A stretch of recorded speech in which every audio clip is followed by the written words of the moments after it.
Okay, let's check. Go to the house. Okay.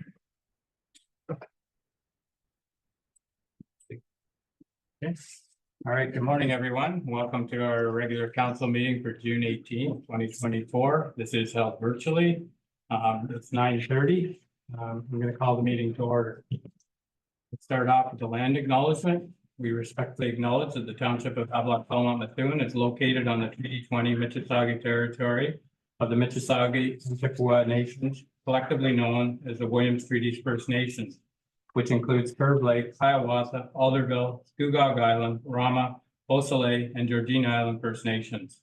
The Township of Havelock-Belmont-Methuen respectfully acknowledges that the Williams Treaties First Nation are the stewards and caretakers of the lands and waters in perpetuity, and that they continue to maintain this responsibility to ensure their health and integrity for generations to come. I'll ask everyone to please turn your cell phones off or put them on vibrate so it doesn't disturb the meeting. And I'll remind council of the declaration of pecuniary interest. If it arises, declare it then, unless you see something now that you want to declare. Seeing none. We have minutes here from a special joint council meeting with North Kawartha on April 23rd and our regular council meeting of June 4th. If everything's in order, I'll look for a motion to receive those minutes. Okay, moved by Councillor Doherty, seconded by Deputy Mayor Webb. All in favor? And that's carried. And with that, we're going to move right into delegation. The first delegation here is Arun Sharma with regards to asset management. Is he online? Okay. Welcome, Arun. Thank you. Just doing a quick audio check. Can everyone hear me okay? Yeah, gotcha. Perfect. Okay, so I just want to thank everyone for giving me the opportunity to speak here today. As mentioned, my name is Arun Sharma, and I'm an asset management advisor here at PSD Citywide. So I'm just going to go ahead and share my screen. I do have a little bit of a slide deck prepared, and we'll jump right into it.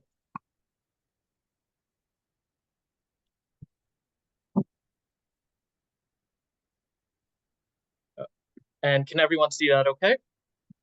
Yeah. Perfect. Yeah, so like I was saying, I've got a little bit of a slide deck prepared here. So it's broken out into two parts, essentially.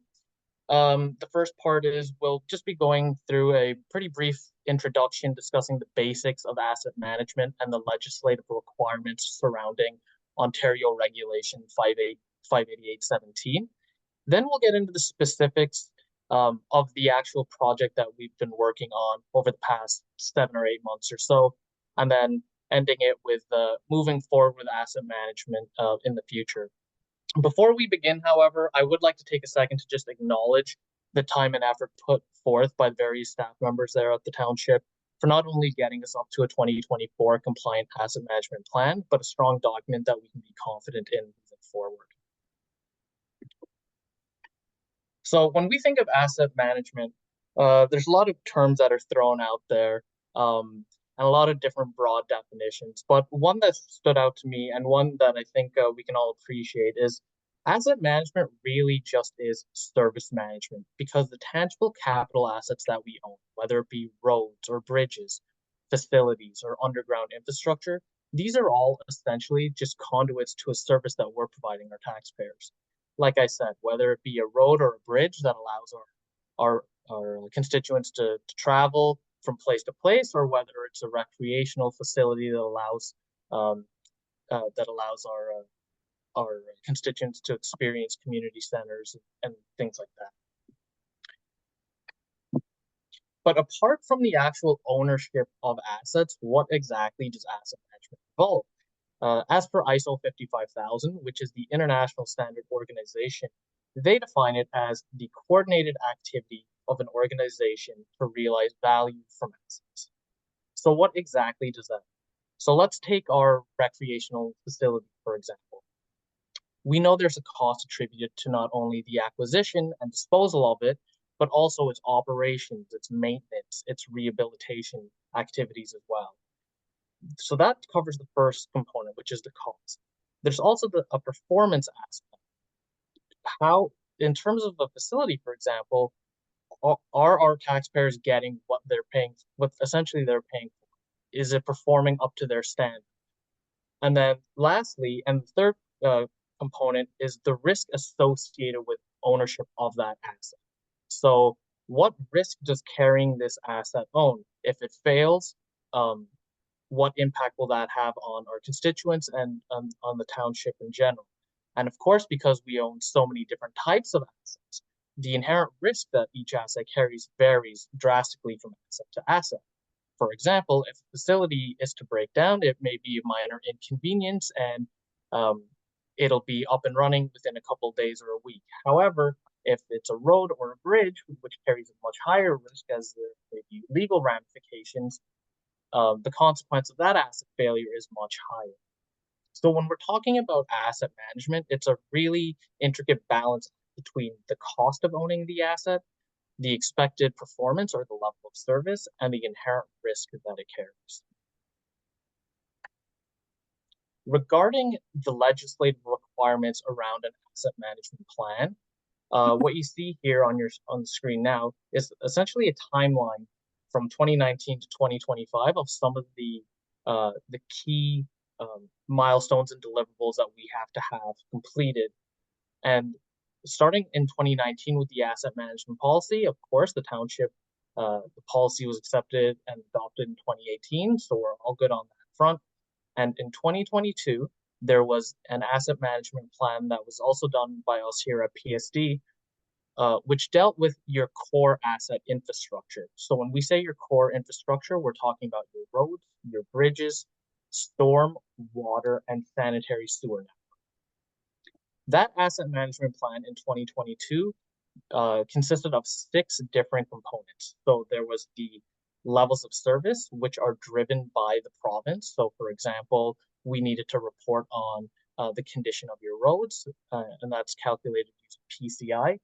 So for your core asset infrastructure, it's strictly driven by the province, and we were in 100% compliance of that, so there's no issues there. The second component is the inventory analysis. So this is what's referred to as our state of the infrastructure. What assets do we own? What condition are these assets in? How are we assessing those conditions? The replacement cost of those assets and the replacement cost methodology. So it's basically, what do we own? What's the condition it's in, and what's its replacement cost value? That asset management plan also included the various operations, maintenance, and rehabilitation activities done to each and every asset category. Along with that, we included the cost of those life cycle activities, and then rounding it off with ending that asset management plan in 2022, there was a discussion regarding population and employment forecasting. Where we are right now, so 2024, this asset management plan that we have worked in collaboration with staff members of the township and us here at PSD, it includes everything that I've talked about, but we've also gone through your non-core asset infrastructure as well to include all 6 of those other components. So when we're talking about non-core asset infrastructure, we are talking about your facilities, your land improvements, vehicles, and machinery and equipment. And of course, moving forward, just in terms of asset management in general, for 2025, there is the third and final leg of these AMPs due. So in 2025, there will be an updated asset management plan. And the big takeaway from that plan itself is that we've got to incorporate proposed levels of service. So what that means is if we take a look at our roads, for example, and we see that it's in good condition, it's got a PCI of 70, we need to determine in 10 years from now, what is our target levels of service for our road network, for example, and then the strategies and the financial implications associated with getting us to a new target level of service. And then essentially there's three different routes we can go in terms of our proposed levels of service. There's maintaining our current levels of service, which may be applicable here. It could be allowing our levels of service to slightly deteriorate to an acceptable level set forth by council and our taxpayers, or do we want to increase certain levels of service for some asset categories? So there's going to be financial ramifications to whichever route we select. The second piece here is that municipal council shall do an official review of their asset management plan on an annual basis before July 1st. And then the last point there is with the adoption of the 2024 plan, the plan as well as the policy should be public facing and on the municipal website. So let's talk a little bit about some background knowledge for the asset management plan that we worked on. So the plan itself answered three critical questions. What is the current state of our infrastructure? What process improvements can increase the confidence and analysis of decision making?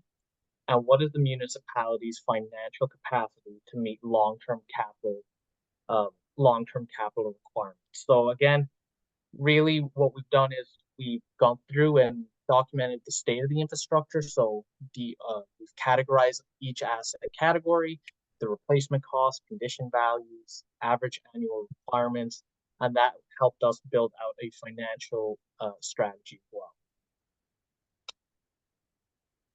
And of course, in order to do so, as I mentioned earlier, again, just want to thank the staff over there, because we did quite extensive work in terms of just updating the citywide database in terms of the current state of assessment, updating the state of the infrastructure. We did various data gap analysis to fill in any of these data gaps that exist, whether it be replacement costs of certain assets or in-service states or engineered estimated useful lives of assets.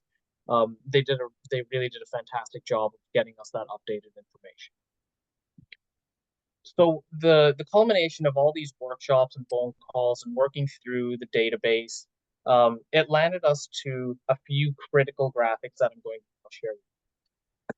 The first one is the total replacement cost of the asset portfolio. So as you can see now on your screen, the asset portfolio in totality is worth $95.4 million. I do want to stress the importance of replacement cost methodology. So upon analysis of the database, working through this project, 58% of all of the assets within the township either have a user-defined or a dollar per unit cost. So these are replacement cost values that we can rely on because they've either been verified by a subject matter expert internally or externally. And in terms of the dollar unit cost, for example, if we're taking a look at roads and we're able to get a dollar per meter costing, we can rely on that because that costing could have come from a project in 2022, 2023. So these are costs that we can confidently rely on. That being said, that means 42% of the total replacement costs of our asset portfolio are relying on CPI. So these are just inflated historical costs. And as you know, the older assets are, the cost will vary wildly and it may not be as accurate as we'd like. So that being said, though, 58% of our assets are user-defined or have a dollar per unit cost, which is excellent. Now, in terms of the condition of our assets as well, you can see here, just to summarize the graphic at the top, a good piece of information that I'd like to share is that 76% of all of the assets owned by the township are in fair or better condition. So this is excellent.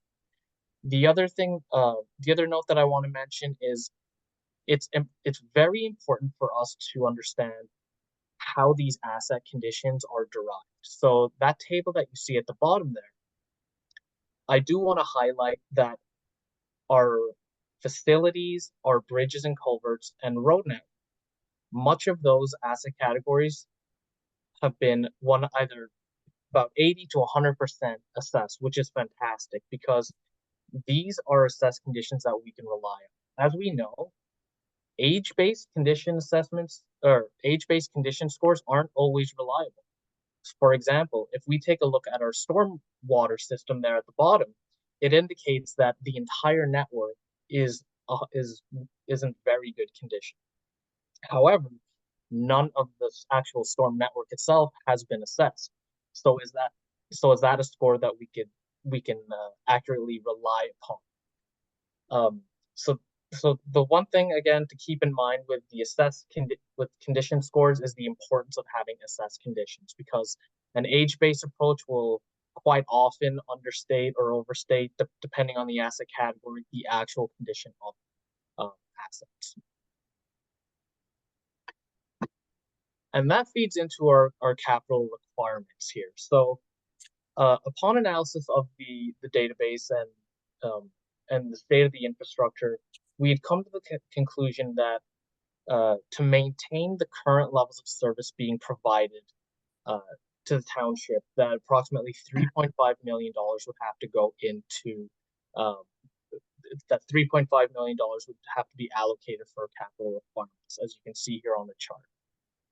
Taking a look at a more granular level, we've broken it out into tax-funded versus rate-funded systems, because as we know, different asset categories are funded differently. So as you can see at the top there, with tax-funded assets, we've got an average annual capital deficit of $234,000. So what that means is we are 92% funded, which is quite honestly excellent news. Typically, municipalities are around 50 to 60% funding. So the fact that we are at 92% funding for our tax-rated assets is fantastic news. However, with both rate-funded asset categories, so your water and your sanitary sewer system, you'll see there that our deficits are 123,000 and 262,000 respectively, which gives us 42.7% funding. So some of the things that I do want to point out, though, with the tax-funded assets is that for the funding available, we're looking at long-term, continuous, and sustainable funding streams. So we're looking at your OCIF, OMPF, gas tax, and taxes to reserve to really drive forward and ensure that we don't have a large capital deficit. Overall, you can see that on an annual basis, we're carrying about $619,000 in deficit, which gives us 82% funding overall. So again, a very positive story. That takes us to the financial strategy and the recommendations. So based on the current data of 2022 year end and the state of the infrastructure, we are recommending the following increases of taxation for your property taxes and the user rates. So for your tax funded, we're recommending a 0.3% increase over 10 years to achieve full funding, and 1.2 and 2.6 for water and sanitary over 20 years for full funding. That being said, though, we do recognize that we will need to capitalize on both sustainable and really highlight the importance of one-time grants or transfers, as these will be essential to ensure that our deficit doesn't widen. In terms of the main takeaways then from the asset management plan, there's a few things to keep in note. First and foremost is that really this is a snapshot in time, and it's based on the current data. As better data becomes available, it will have positive impact on our state of the infrastructure and ultimately our financial strategy. Secondly, the AMP is a dynamic and fluid document. It's not to just be created for regulatory requirements and then it just collects dust. Because ultimately it should be a centralized source of asset information. Anyone should be able to go in and read it and understand what it's effectively communicating to us. And some of the recommendations that we've prescribed here. Firstly, we have recommended that staff undergo some citywide inventory training for best asset management practices, and this is already in progress as part of this project, which is fantastic news. Secondly, we strongly recommend continuous refinement of the asset inventory data. So this is updating replacement costs and updating life cycle strategies for your roads, for example. Thirdly, implementing portfolio-wide condition assessment strategies. It plays, I can't overstate this enough, but it's very critical that having condition assessment strategies for our assets will just pay us dividends going forward. And then lastly, with the evaluation of the levels of service for 2025 compliance, there should begin some preliminary discussions on what some of our target levels of service are going to be. So in terms of some of our immediate action items, first and foremost, we here are going to suggest that Council, as per Section 8 of the Ontario 588-17 regulation, approve the asset management plan and then authorize staff to report it on the website. Secondly, as I mentioned, is to prepare for the 2025 requirements. And then thirdly, and this just goes back to my point where I mentioned just continuous improvement and regular scheduled reviews of our citywide database. So that concludes my presentation. I hope that was informative. I will open it up to questions if anyone's got it.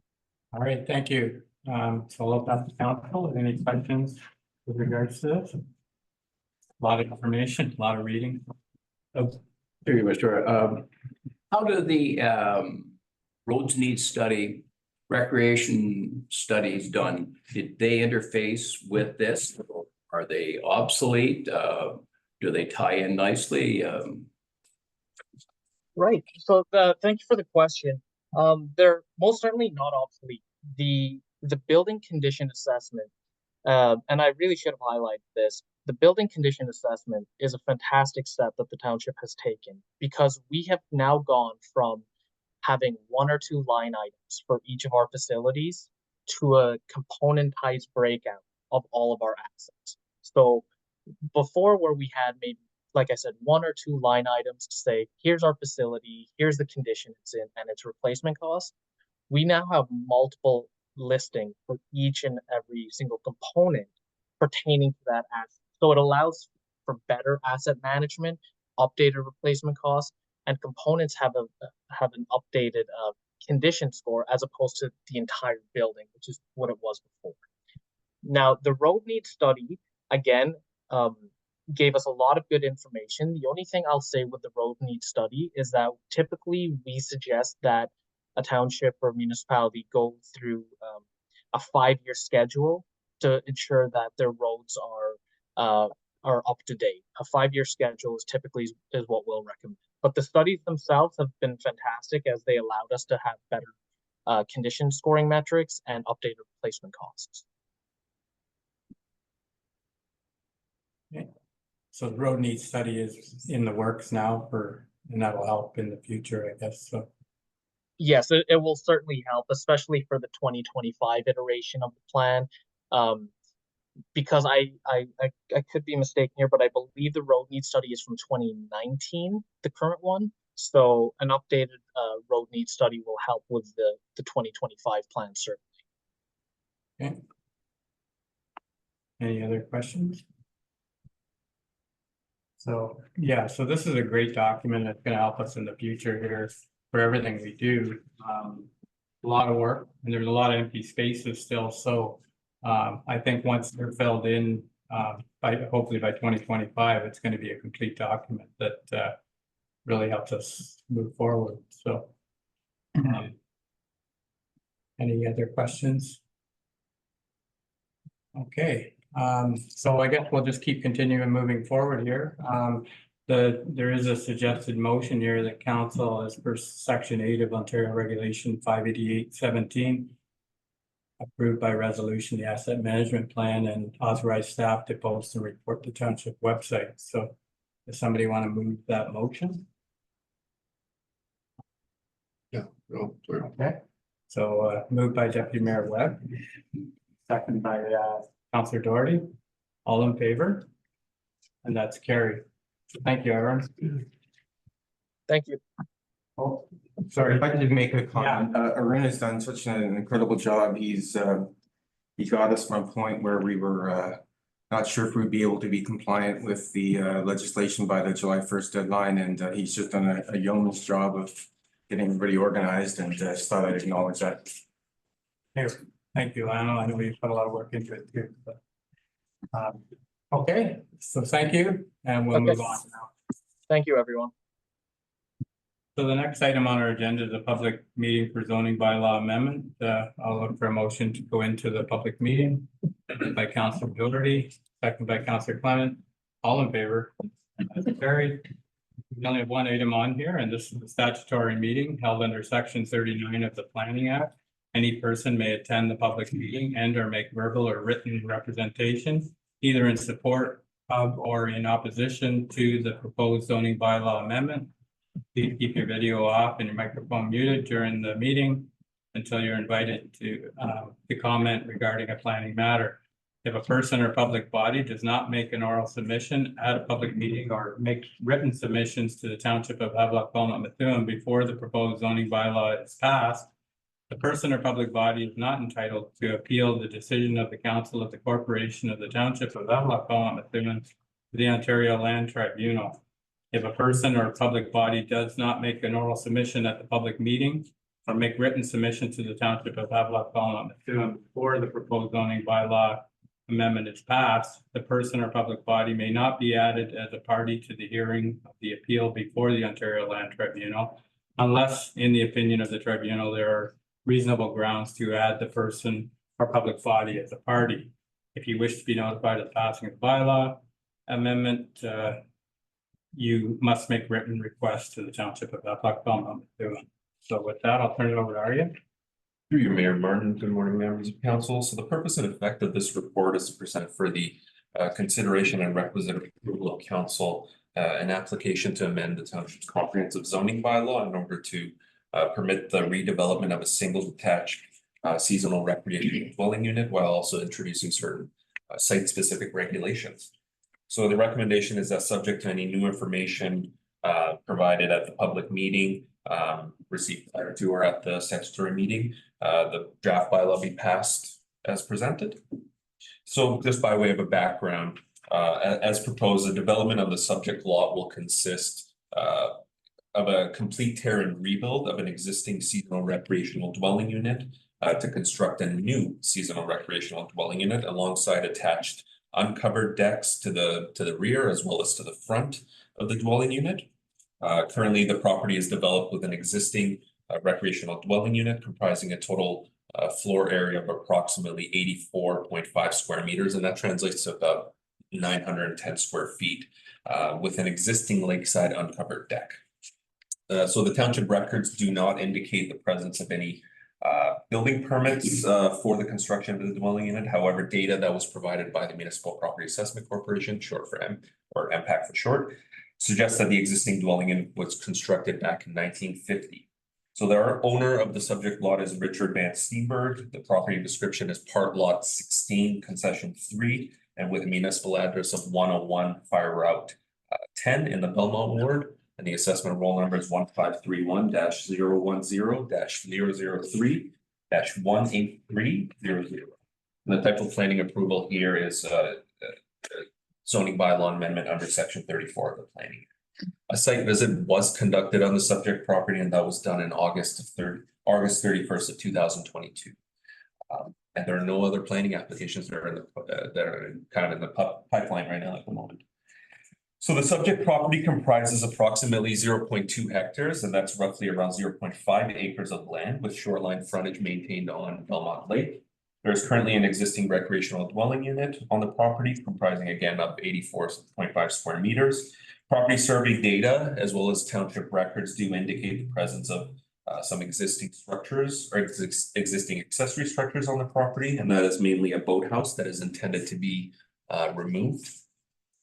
Seeing as the dwelling unit was constructed back in 1950, township records do not indicate again the presence of building permits, and they would enjoy those legal non-complying and non-conforming rights on the property. So the existing recreational dwelling unit is currently serviced by a private individual sewage system. And as part of the development process, the applicants intend on utilizing the existing septic system with a new tank. The total existing lot coverage on the property is approximately 7.9%. And that's with the current structures on the property. The total proposed lot coverage will be increased to approximately 9.3%. The current setback from the high water mark of Belmont Lake is it's quite deficient. It's 7.8 meters for the existing recreational dwelling unit and 2.5 meters for the existing lakeside uncovered deck. The proposed development, again, it's not intended to reduce any of these setbacks. As a matter of fact, the new structure will be set back further away from the shoreline.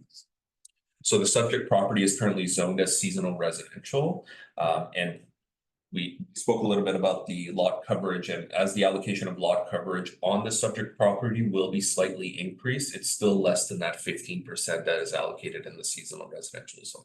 So there's no form of overdevelopment being proposed as a result of the approval of this application. So just by way of history, again, the structures were created circa 1950. It's not really determined when the boathouse was created. I mean, it would be logic, but say that it's probably built at the same time.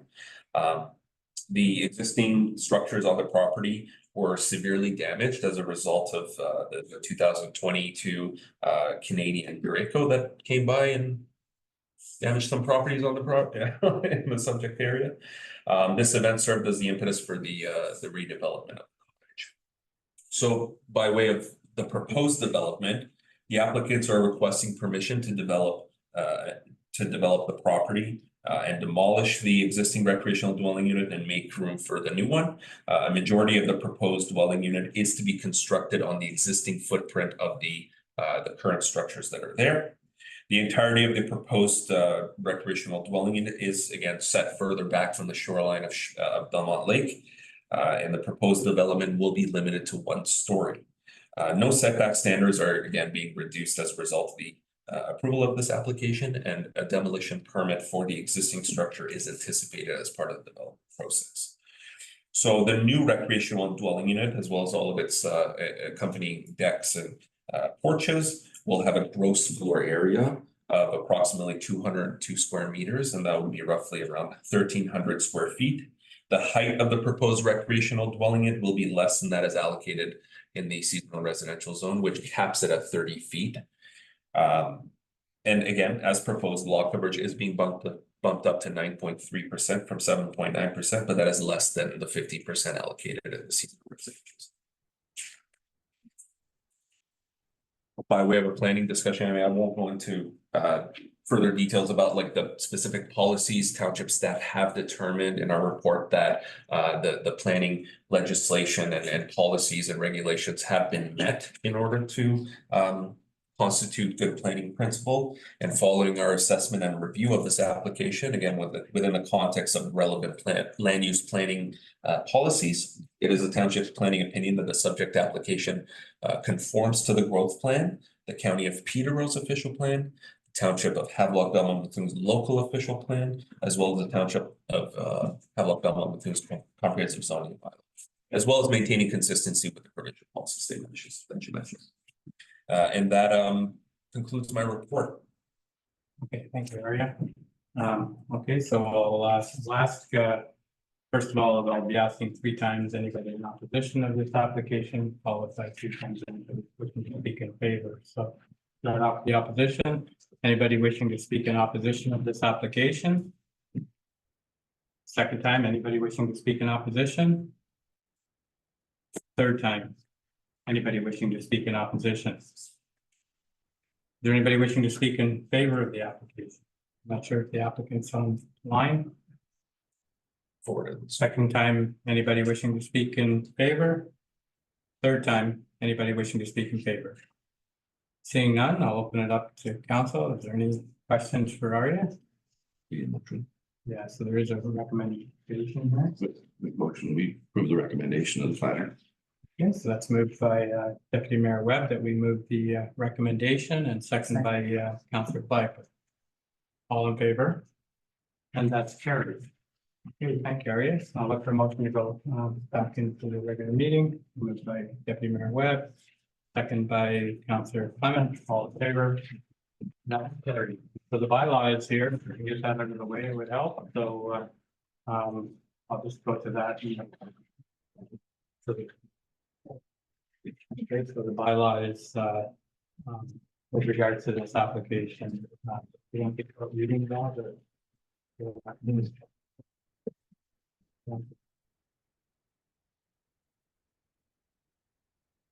And Steenberg application for bylaw 2024-049. Yes, bylaw 2024-049 being a bylaw to amend bylaw 1995-42 as amended, otherwise known as the Township of Havelock-Belmont-Methuen Comprehensive Zoning Bylaw. In order to change the zoning of certain lands being located in part lot 16, concession 3 in the Belmont Ward, having assessment roll number 1531-010-003-18300 from seasonal residential zone to special district 280. In order to permit the redevelopment of a seasonal recreational dwelling further to an application by Richard Van Steenberg. Okay. All right, so what's your thoughts there? If somebody wants to move. Deb, would you, I've seen your hand up earlier, so you're moving that, and Deputy Mayor Webb is seconding it. All in favor? And that's carried. Okay, so next item on the agenda is Committee of Adjustment, and I'll look for motion to win the Committee of Adjustment with Deputy Mayor Webb there. So mover. Councillor Doherty, second Councillor Clement. All in favor? And that's carried. Okay. Thank you, Mayor Martin and members of the Committee of Adjustment. Call a public meeting to order, remind members of the committee of the requirement to disclose any pecuniary interest or general nature thereof if the occasion arises. This meeting is held under this public meeting is held under section 45 of the Planning Act and its regulations, and we'll now have area present, I believe 3 reports, with the first one being Bagby. Through the chair, yes, absolutely. So the subject of this report is a minor variance application. Sorry, I should switch over. There we are.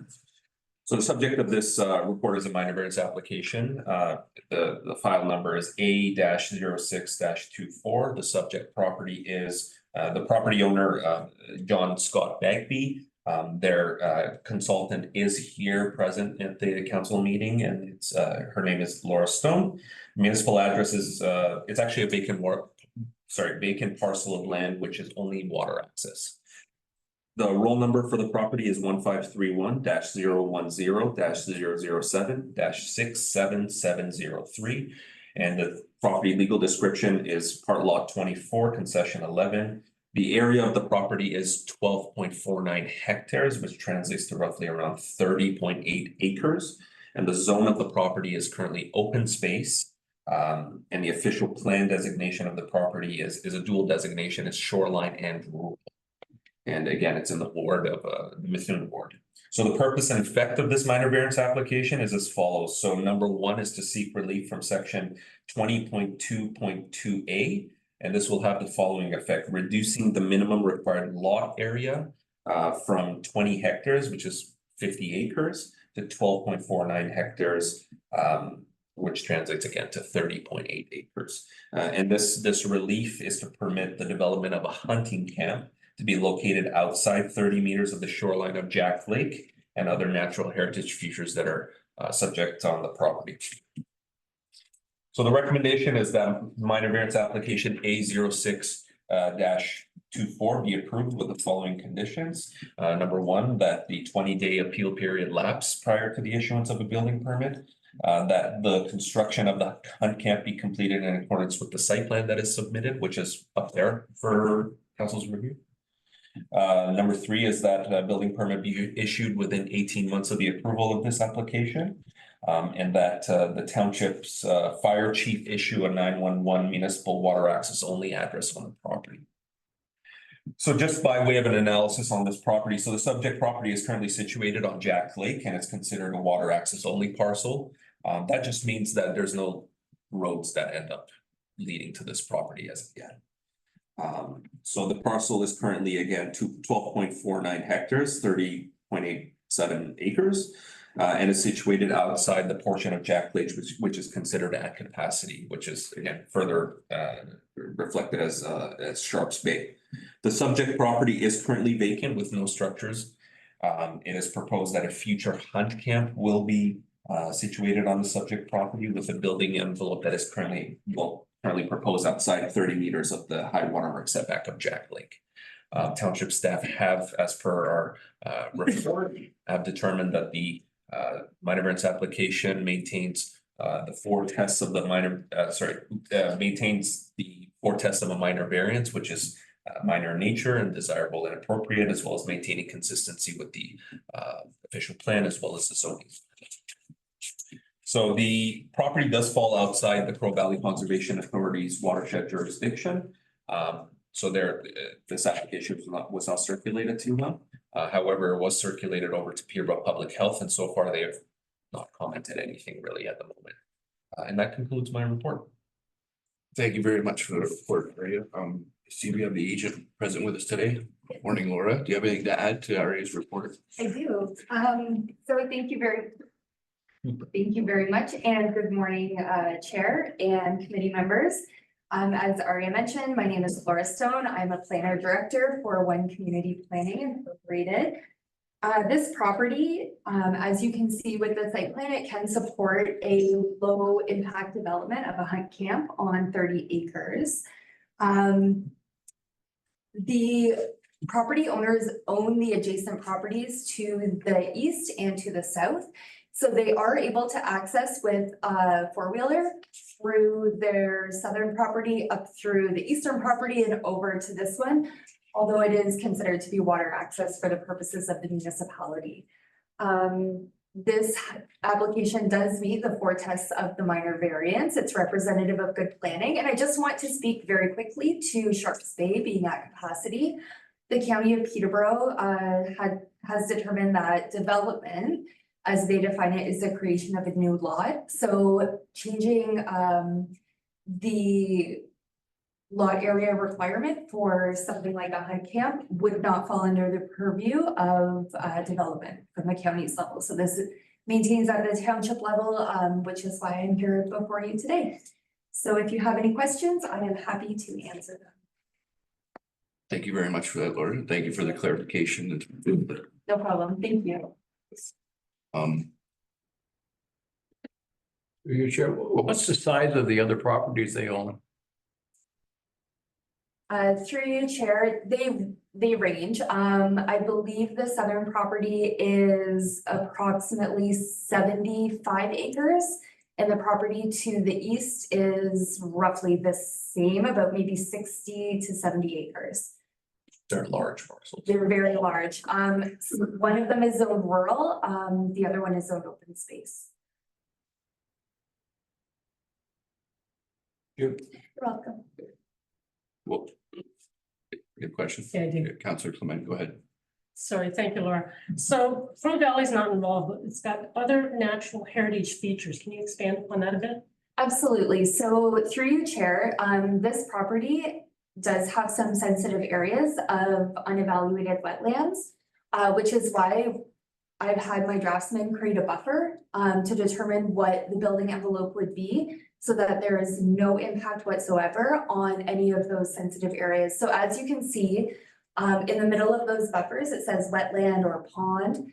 The minimum requirement for development is 120 meters away from the actual feature. And that's where you get the cross-hatched building envelope, and that's where there's availability to build. If I may, the property owners are looking more up here. So they're well away from any of the natural features on the property. Okay, thank you, Laura. Okay, Very thank much. you. So first I'll call, is there anyone present here today or online wishing to speak in opposition to this application? Second time, anyone wishing to speak in opposition? Third and final time, anyone wishing to speak in opposition of the application? Is there anyone present here today or online wishing to speak in favor of the application? Second time, anyone in favor? Third and final time, anyone in favor? Hearing no comments besides that of the agent, I'll open up to the committee for comments, questions, or a motion. Mayor Martin, go ahead. Yeah, so it looks like everything's been checked out here, so I'm comfortable making a motion that the application A0624 be approved with the, as the recommendation states. So we have a motion to approve with the approve the recommendation. Seconder, Councillor Doherty. Comments or questions? All in favor? That's passed. Thank you very much for that. We'll move to the second report. Sorry, Ari, I don't have it loaded up here. Letty? Through the chair, there we go, perfect. So the subject application is A0724. The subject property owner is Matt Spalletti. The municipal address is 10 Bear Run, which is situated in the Jack Lake Estates. The roll number is 1531-010-007-66409. And the property is, its legal description is lot or part lot 29, concession 11. The property has 1 hectare, which roughly translates to about 2.47 acres. The zone of the property is seasonal residential exception. So that would be the SRE zone. And the official plan designation of the subject property is shoreline, and the property is situated in the Methuen ward. So the purpose of this minor variance application is as follows. So number 1 is to seek relief from section 10.2.2.1 C and D, which will have the following effects: reducing the minimum required lot line setback as prescribed under the above section from 9 meters, which again is 29.5 feet, to 5 meters, 16.4 feet. And 2, increasing the maximum number of accessory structures located greater than the 30-meter high watermark setback from 1 to 2. So the above reliefs again are to permit the development of an accessory structure in the form of a detached garage with additional space above only for storage purposes. So the recommendation is that minor variance application A07-24 be approved with the following conditions: that the 20-day appeal period lapse prior to the issuance of a building permit, that the location of the proposed accessory structure and building and any required setbacks be staked by an Ontario land surveyor in accordance with the approvals obtained in this application, that a building permit be issued within 18 months of the approval of this application, that the balance of this report be received. So again, by way of an analysis, the subject property or the subject application is to seek relief or permission to construct a 91.7 square meters. And that again translates to about 988 square feet accessory structure that is in the form of a detached garage with some added height for storage purposes. So the entire structure is to be located outside that 30-meter buffer of Jack Lake. There's currently a single detached vacation dwelling on the subject property located towards the northern portion of the subject property. I believe it's actually indicated on here where the dwelling unit is located. A minor variance application is required to obtain reliefs from the required zoning bylaws for lot line setbacks. And again, the entirety of the structure is to be located outside 30 meters of the high watermark setback. And the zoning bylaw is kind of it's a little interesting because it does stipulate that any structures outside that 30-meter setback, that only one structure be permitted. I guess that is room for us to in our overhaul to revise that section, but regardless, the reliefs being sought here is now, instead of 1 accessory structure, 2. The owners have confirmed that the township staff, that no portion of the accessory dwelling unit is to have any human habitation, and that the additional space is, again, it's for storage purposes. So based off of the analysis in this report, we have determined that this application does meet all 4 tests of a minor variance. The subject application, again, since it's on Jack Lake, was not circulated to Crow Valley Conservation Authority. Instead, it was circulated to the Ministry of Natural Resources, as well as Peterborough Public Health, who have yet to comment on the application. And that concludes my report. Thank you very much for the report, Mary. Is the applicant or agent present with us today? So. Okay, is there anyone present or online wishing to speak in opposition of this application? Second time, anyone wishing to speak in opposition? Third and final time, anyone wishing to speak in opposition of the application? Is there anyone present today or online wishing to speak in favor of the application? Second time, anyone in favor? Third time, anyone in favor? So hearing absolutely no comments, I'll open it up to the committee. To see if there's any from the committee. Go ahead, Mayor Martin. It's been a long time since I've seen a building permit in the Jack's Lake Estates. So what's the process up there? Do they, like, being Jack's Lake Estates, do they go through the board there first before it comes here, like to get an okay, or is it just the same as any other property? They can just go for this?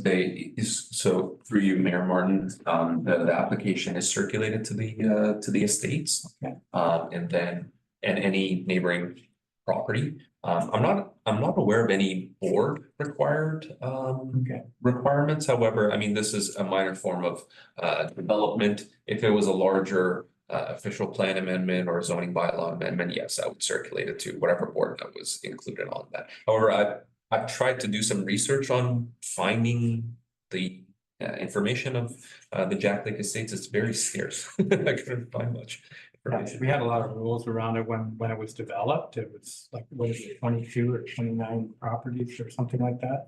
So there was a lot of rules around setbacks and can't cut the trees down, and we had a lot of holding things on there, but all that's been released. So I just wondered what the process was moving forward, because now it looks like they're starting to expand. Yeah. Okay.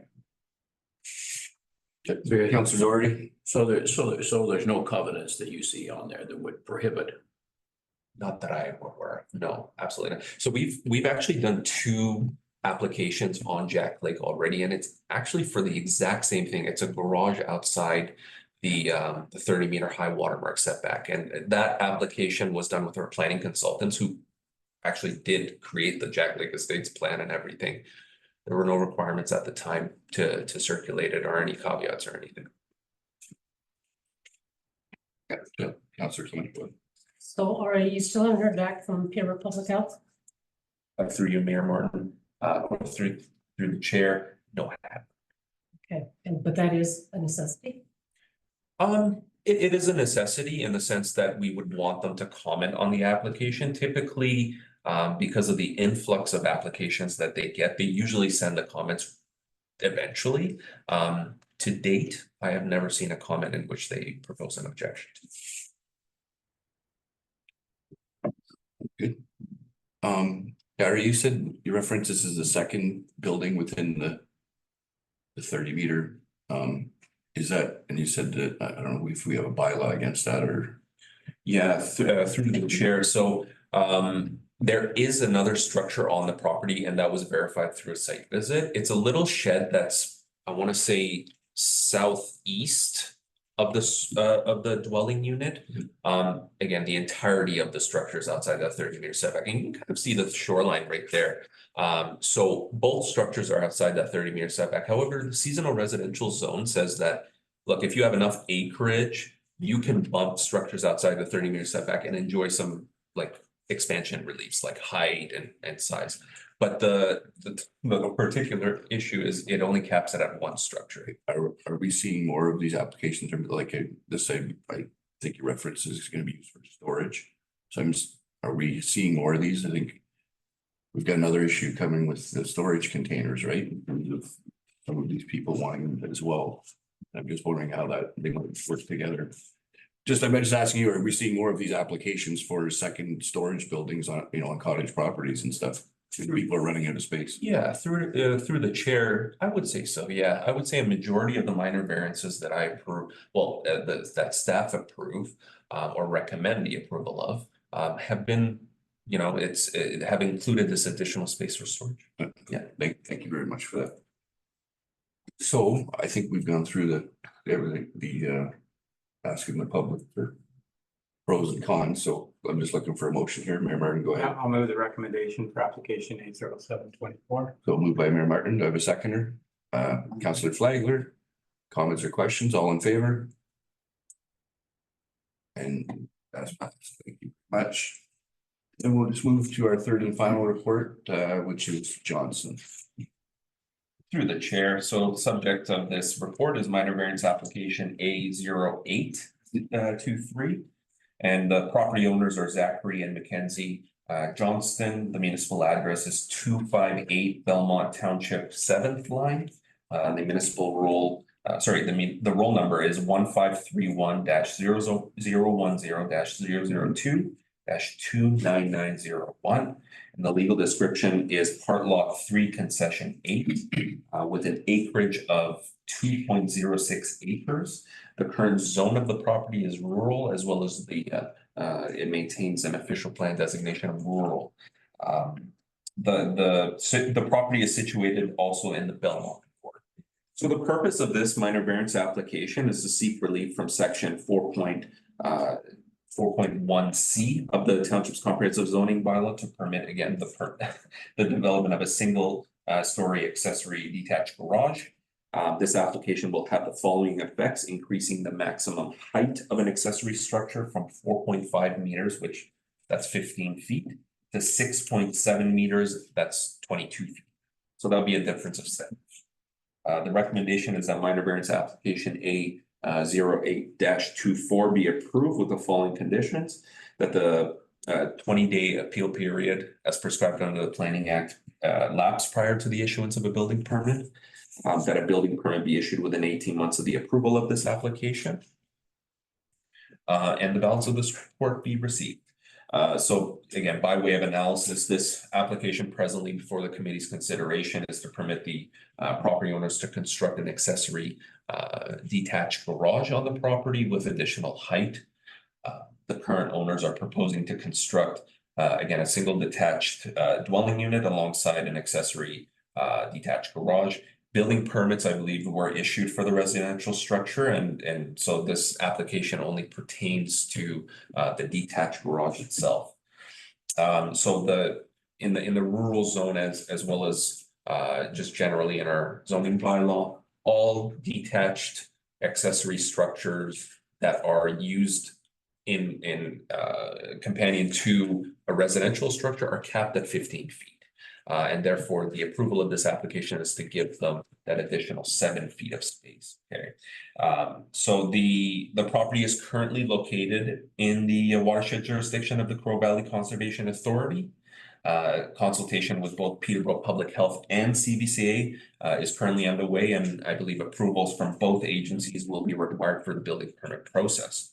Our report does stipulate that this application does meet all 4 tests of a minor variance. It maintains consistency with provincial policy and is considered good planning or within good planning principle. And that concludes my report. Thank you very much for that report, Aria. Is the applicant or agent present with or online with us today? Oh. So is there anyone present or online wishing to speak in opposition of this application? Second time, anyone wishing to speak in opposition? Third time, anyone wishing to speak in opposition of the application? Is there anyone present or online wishing to speak in favor of the application? Second time, anyone wishing to speak in favor? Third time, anyone wishing to speak in favor? Again, no comments, so I'll just open up the committee for comments or a motion. Councillor Flagler, go ahead. Yes, through you, Deputy Mayor. Just one question. Why are they putting storage on top? Like, why do they need that extra 7 feet? I believe through the chair, either it's for aesthetic purposes or it's for storage purposes. Regardless, I believe the 15 feet has been in place since 1995, and I believe cars and vehicles have gotten bigger over time. So maybe this is an opportunity to go back into the bylaw and clean it up and permit like a little higher than 15 feet. However, the standard at the township in these zones are 15 feet, but I mean, in reality, a lot of people construct them 17 and up. So. Okay, yeah, I get that, but is there gonna be storage or living area up top? Because an extra 7 feet, that's quite a bit. Depending on what they're putting in their garage, I don't know. Yeah. Sorry, Mayor Martin, go ahead. So he is a construction guy, and I think the ceilings are 14 feet alone. So he's probably to get his equipment inside the building. Okay. It's I don't know if there's storage up there, but it's probably for height to get his equipment in dump trucks and stuff. Thank you for that. Councilor Doherty, go ahead. I think the reality is the pontoon boat situation has blossomed over the last 5 years, and trying to get them into these structures with lower ceilings is difficult. So I can see this being an ongoing basis, like you said, because it takes some room. Thank you for that. Councilor Flagler, go ahead. Yes, just follow up. I'd just like clarification if that's storage, the extra, or if it's just for, I'm just, Through the chair, yeah, regardless of what is proposed up there, it can't be for human habitation. Unless it's a residential unit that is being proposed in that upper floor area, which under my understanding of this application, that's not the case. Any additional height would be for storage. Thank you for that, Aria. So we're ready to make a motion. yes, Councilor Flagler I'll make the motion. to approve the recommendation. Yes. So we have mover, seconder, Councilor Whatever. Councilor Flagler. or so- Yeah, really well. I can't take five, sorry. Councilor Clement, I apologize. So all in favor? We got it. Yes, good, thank you, and I'll end this fiasco quickly. Thank you very much, Arnie, for your reports here today, and if I could just get a motion to adjourn the public meeting and return to the regular council meeting. Councilor Lament? No.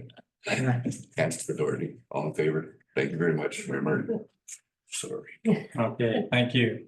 So we're gonna move into planning reports, and we have 4 of them here for Ari to speak to, so. The first planning report is with regards to a lot addition. Go ahead, Aria. Mayor Martin, members of council, the purpose of this report is to obtain a recommendation of council to be submitted to Peterborough County Land Division regarding consent application B-43-24. Now, the recommendation is that council advise Peterborough County Land Division that the township would endorse an application for consent. I believe the site map is actually up there. I'm sorry, it's not like tilted. That's how it was constructed. That's how it was illustrated. Would endorse an application for consent for a lot addition referenced in the attached application filed on April 24th, 2024 for the assessment roll number 1531-010-003-05500. And this would be the lot addition to a parcel of land that has the exact same roll number at the end as just 05515 being submitted by Roseanne and Gordon Ellis, were the property owners. And the following conditions shall apply: that a merger agreement for the parcel to be added to be provided to the township, and that's the only condition that is provided here. The applicants are the owners of 1167 Belmont Township, second line. The retained parcel is over 16 hectares, which is 43 acres. The applicants are proposing to sever off a portion of their farm parcel and convey it to the owners of the subject or the parcel of land that is next door, that is owned by Douglas Penfold and Jennifer Springman. The exact acreage or hectarage of the lands to be added to has not been provided in the attached application. It is anticipated that the balance of these lands will be roughly over 1 acre. So basically the red hatchment would be the 1 acre. The majority of the lands to be conveyed and or severed and conveyed are comprised of rural pastures as well as wooded areas as per the site plan above. So the application now before council's consideration was filed with Peterborough County Land Division again in April of 2024 and was not subject of a preliminary severance review completed by the Peterborough County Planning Department. The property's description is part lot 10 concession 2 in the Belmont ward, and the property to be added to is part lot 10 again concession 2 in the Belmont ward. As proposed, the consent application would have the effect again of severing off a portion of the retained lands to be added to the adjacent property next door with the municipal address of 1163 Belmont, second line township. This would have the effect of increasing the square acreage of the property, which is currently, I believe, deficient in its acreage. So this is a net improvement by the standards of the zoning bylaw. No new development is being currently proposed for each of these parcels. As this is a lot line adjustment, basically, no change of use is being proposed as the approval of this application, as a result of the approval of this application. Township staff, through our report and analysis, have determined that the subject application does maintain conformity with our official plan as well as the zoning bylaw. And based on that review, as well as all the supporting material, it is appropriate for endorsing. And that concludes my. Okay, thank you. Is there any questions for Ariel?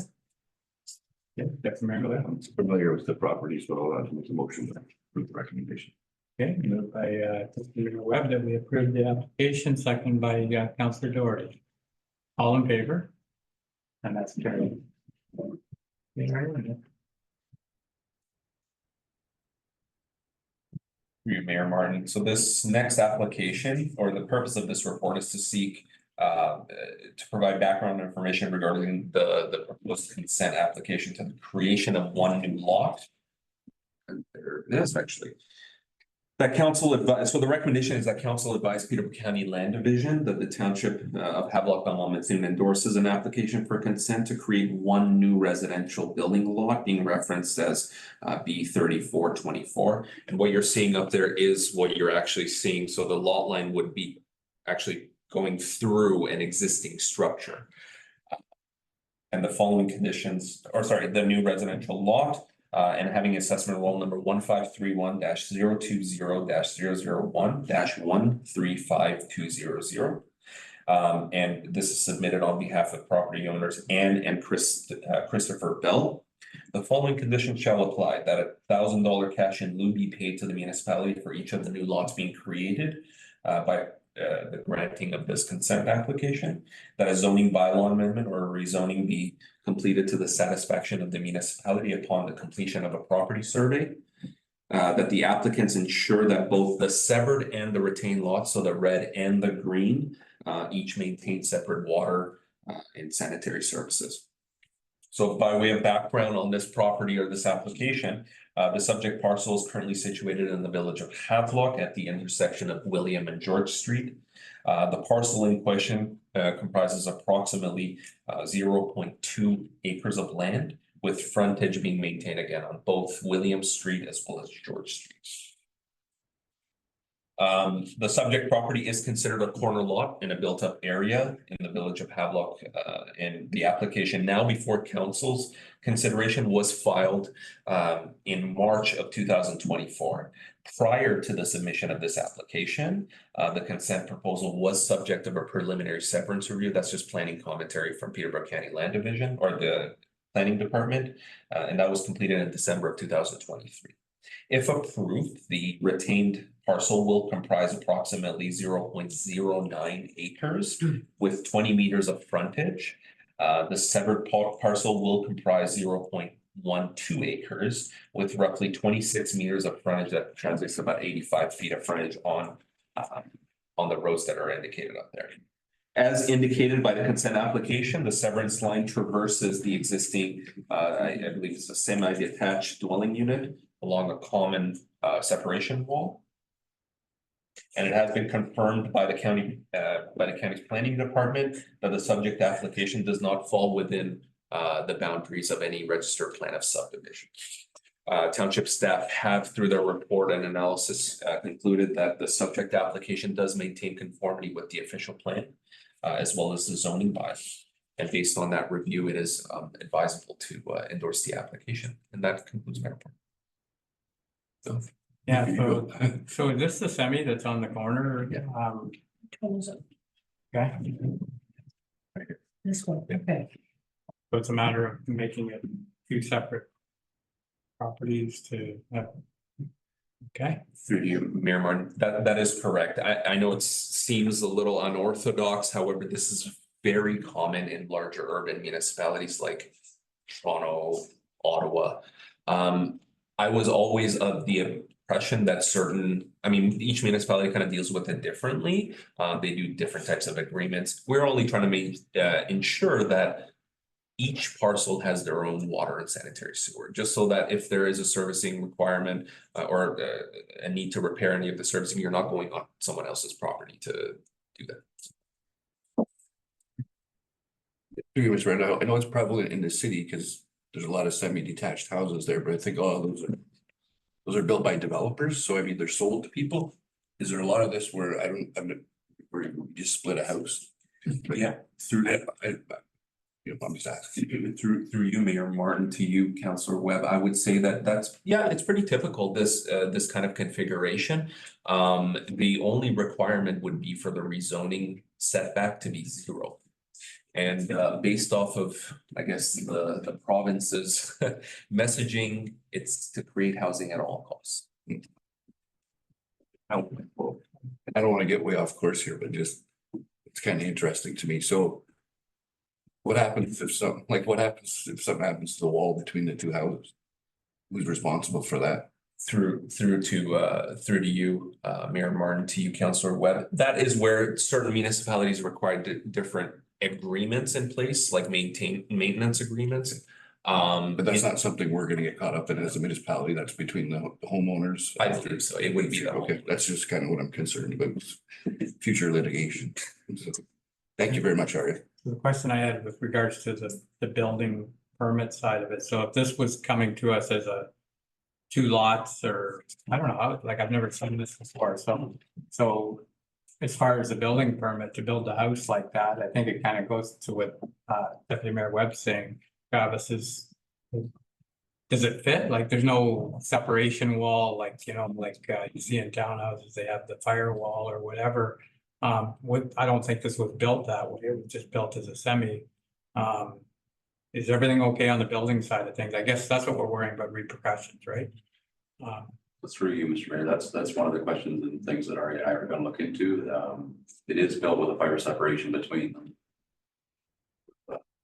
With the owner through that process. Okay. Yeah, I have a similar question. Was the building permit issued based on 2 units or a semi? Originally? For you, Mr. Mayor, yes, there's 2 units there. Yeah, but when they applied, did they say it's for 2 units or are we building a semi? Through you, Mayor Martin, I believe it's a semi.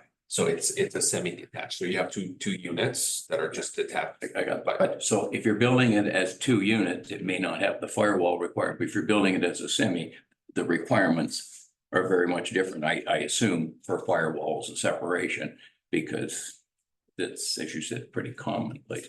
But what happens now, if I may say, follow up, what happens the other owner now doesn't have to pay the park fee or anything because we're creating 2 separate single-family dwellings, right?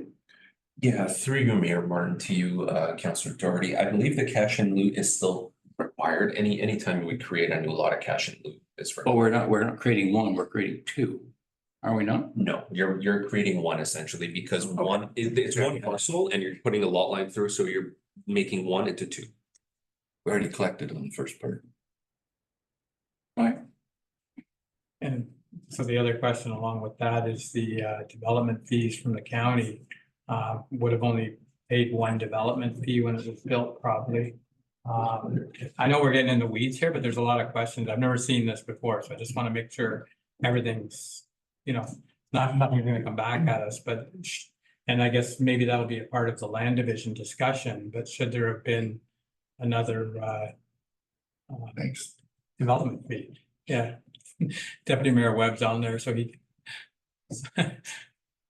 So through you, Mr. Mayor, the development fees are collected like if a semi is built, there's a certain portion for each one. Okay, thank you. That's Okay. All right. I'll make the recommendation we approve. Okay. I'll do Moved it. by Councillor Doherty that we approve and seconded by Deputy Mayor Webb. Staff, we trust staff. Yeah, all in favor? And that's. So, and that's the recommendation. So the next item on here is creation of a right of way. Through you, Mayor Martin. Members of council, the purpose of this report is to provide background information regarding the proposed creation of a right of way.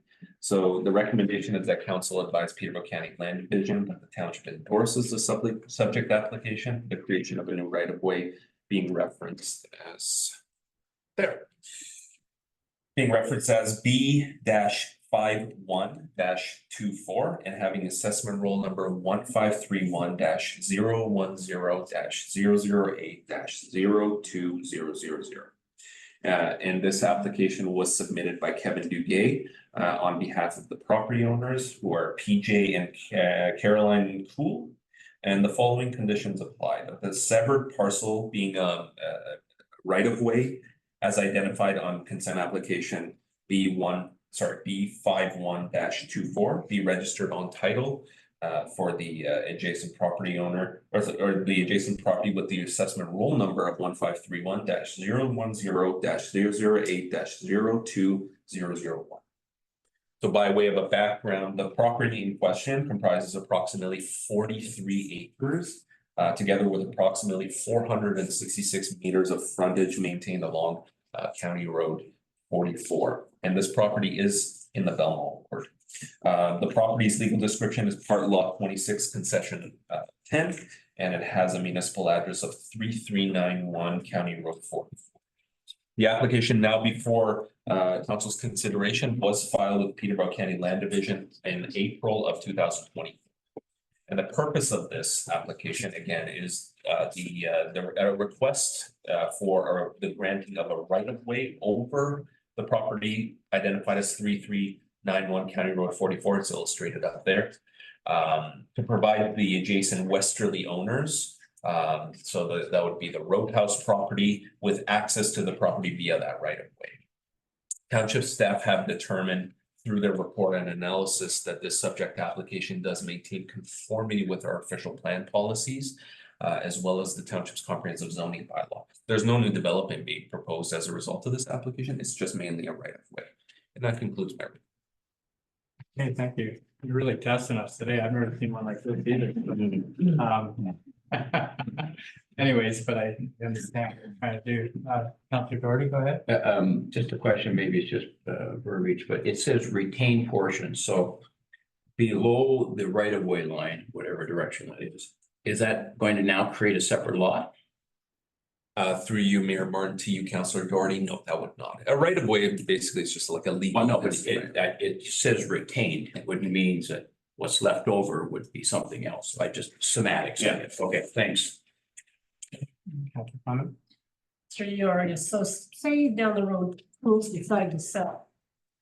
And the new people don't want to let those people have the right of way. What happens? Well, through you, sorry to there. What?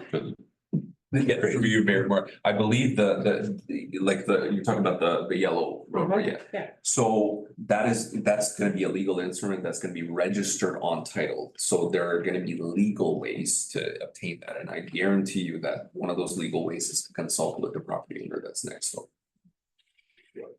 Wouldn't a search of title if they're closing? No.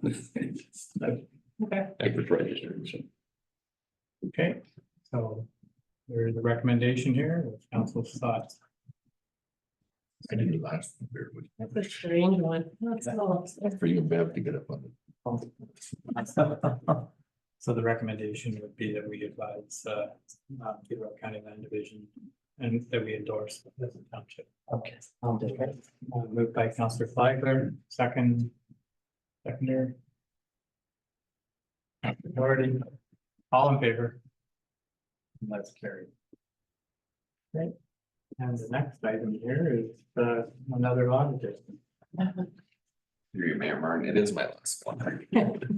So the purpose of this report is to obtain a recommendation of council to be submitted to Peterborough County Land Division regarding consent application B-37-24. Thank you, Leah. And the recommendation is that council advise Peterborough County Land Division that the township would endorse an application for consent as referenced in the file number. For a lot addition referenced in the attached consent application that was filed in April 2024 for assessment roll number 1531-010-008-02000.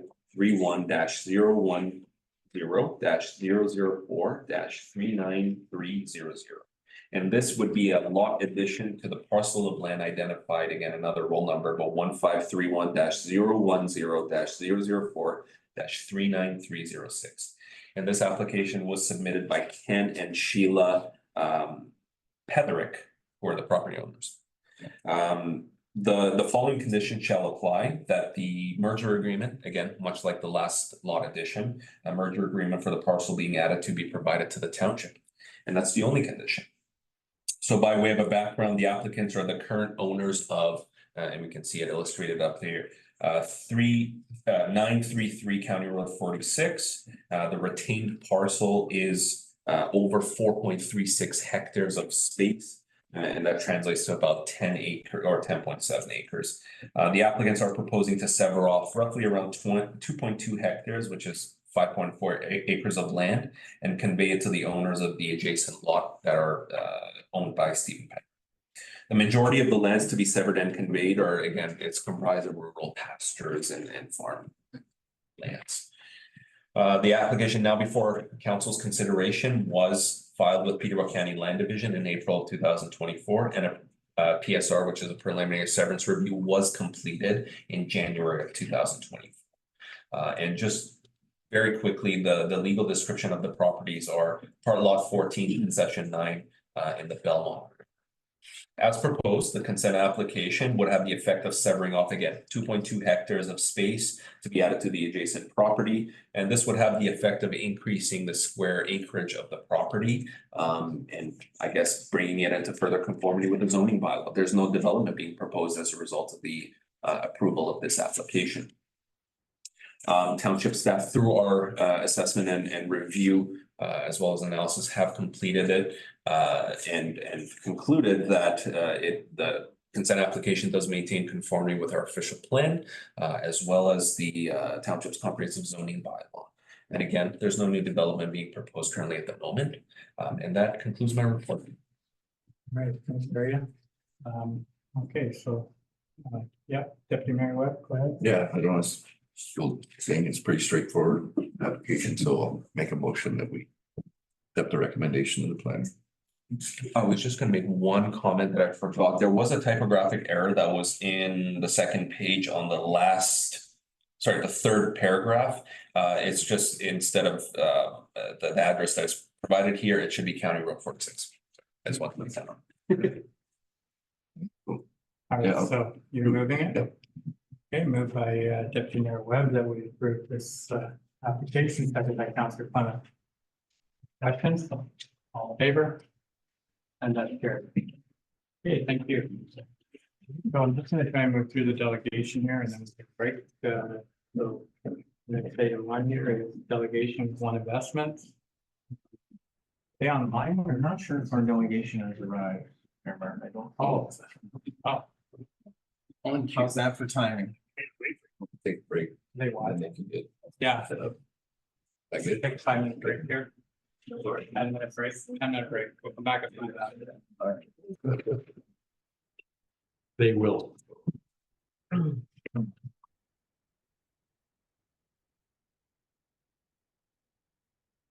Okay, all right then, so I'll look for motion to resume the meeting. Moved by Deputy Mayor Webb, second by Councilor Doherty, all in favor, and that's carried. And we're gonna move into the delegation presentation, and it's One Investments here with us today. And we have Jason Hagan and Keith Taylor, is that?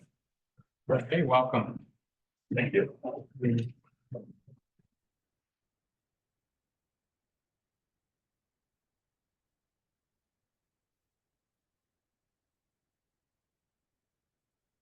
Go. That's good to go. Really awesome. Perfect. Thanks for having us again, Jason Hagan from One Investment. And with me is our Chief Investment Officer, Keith Taylor.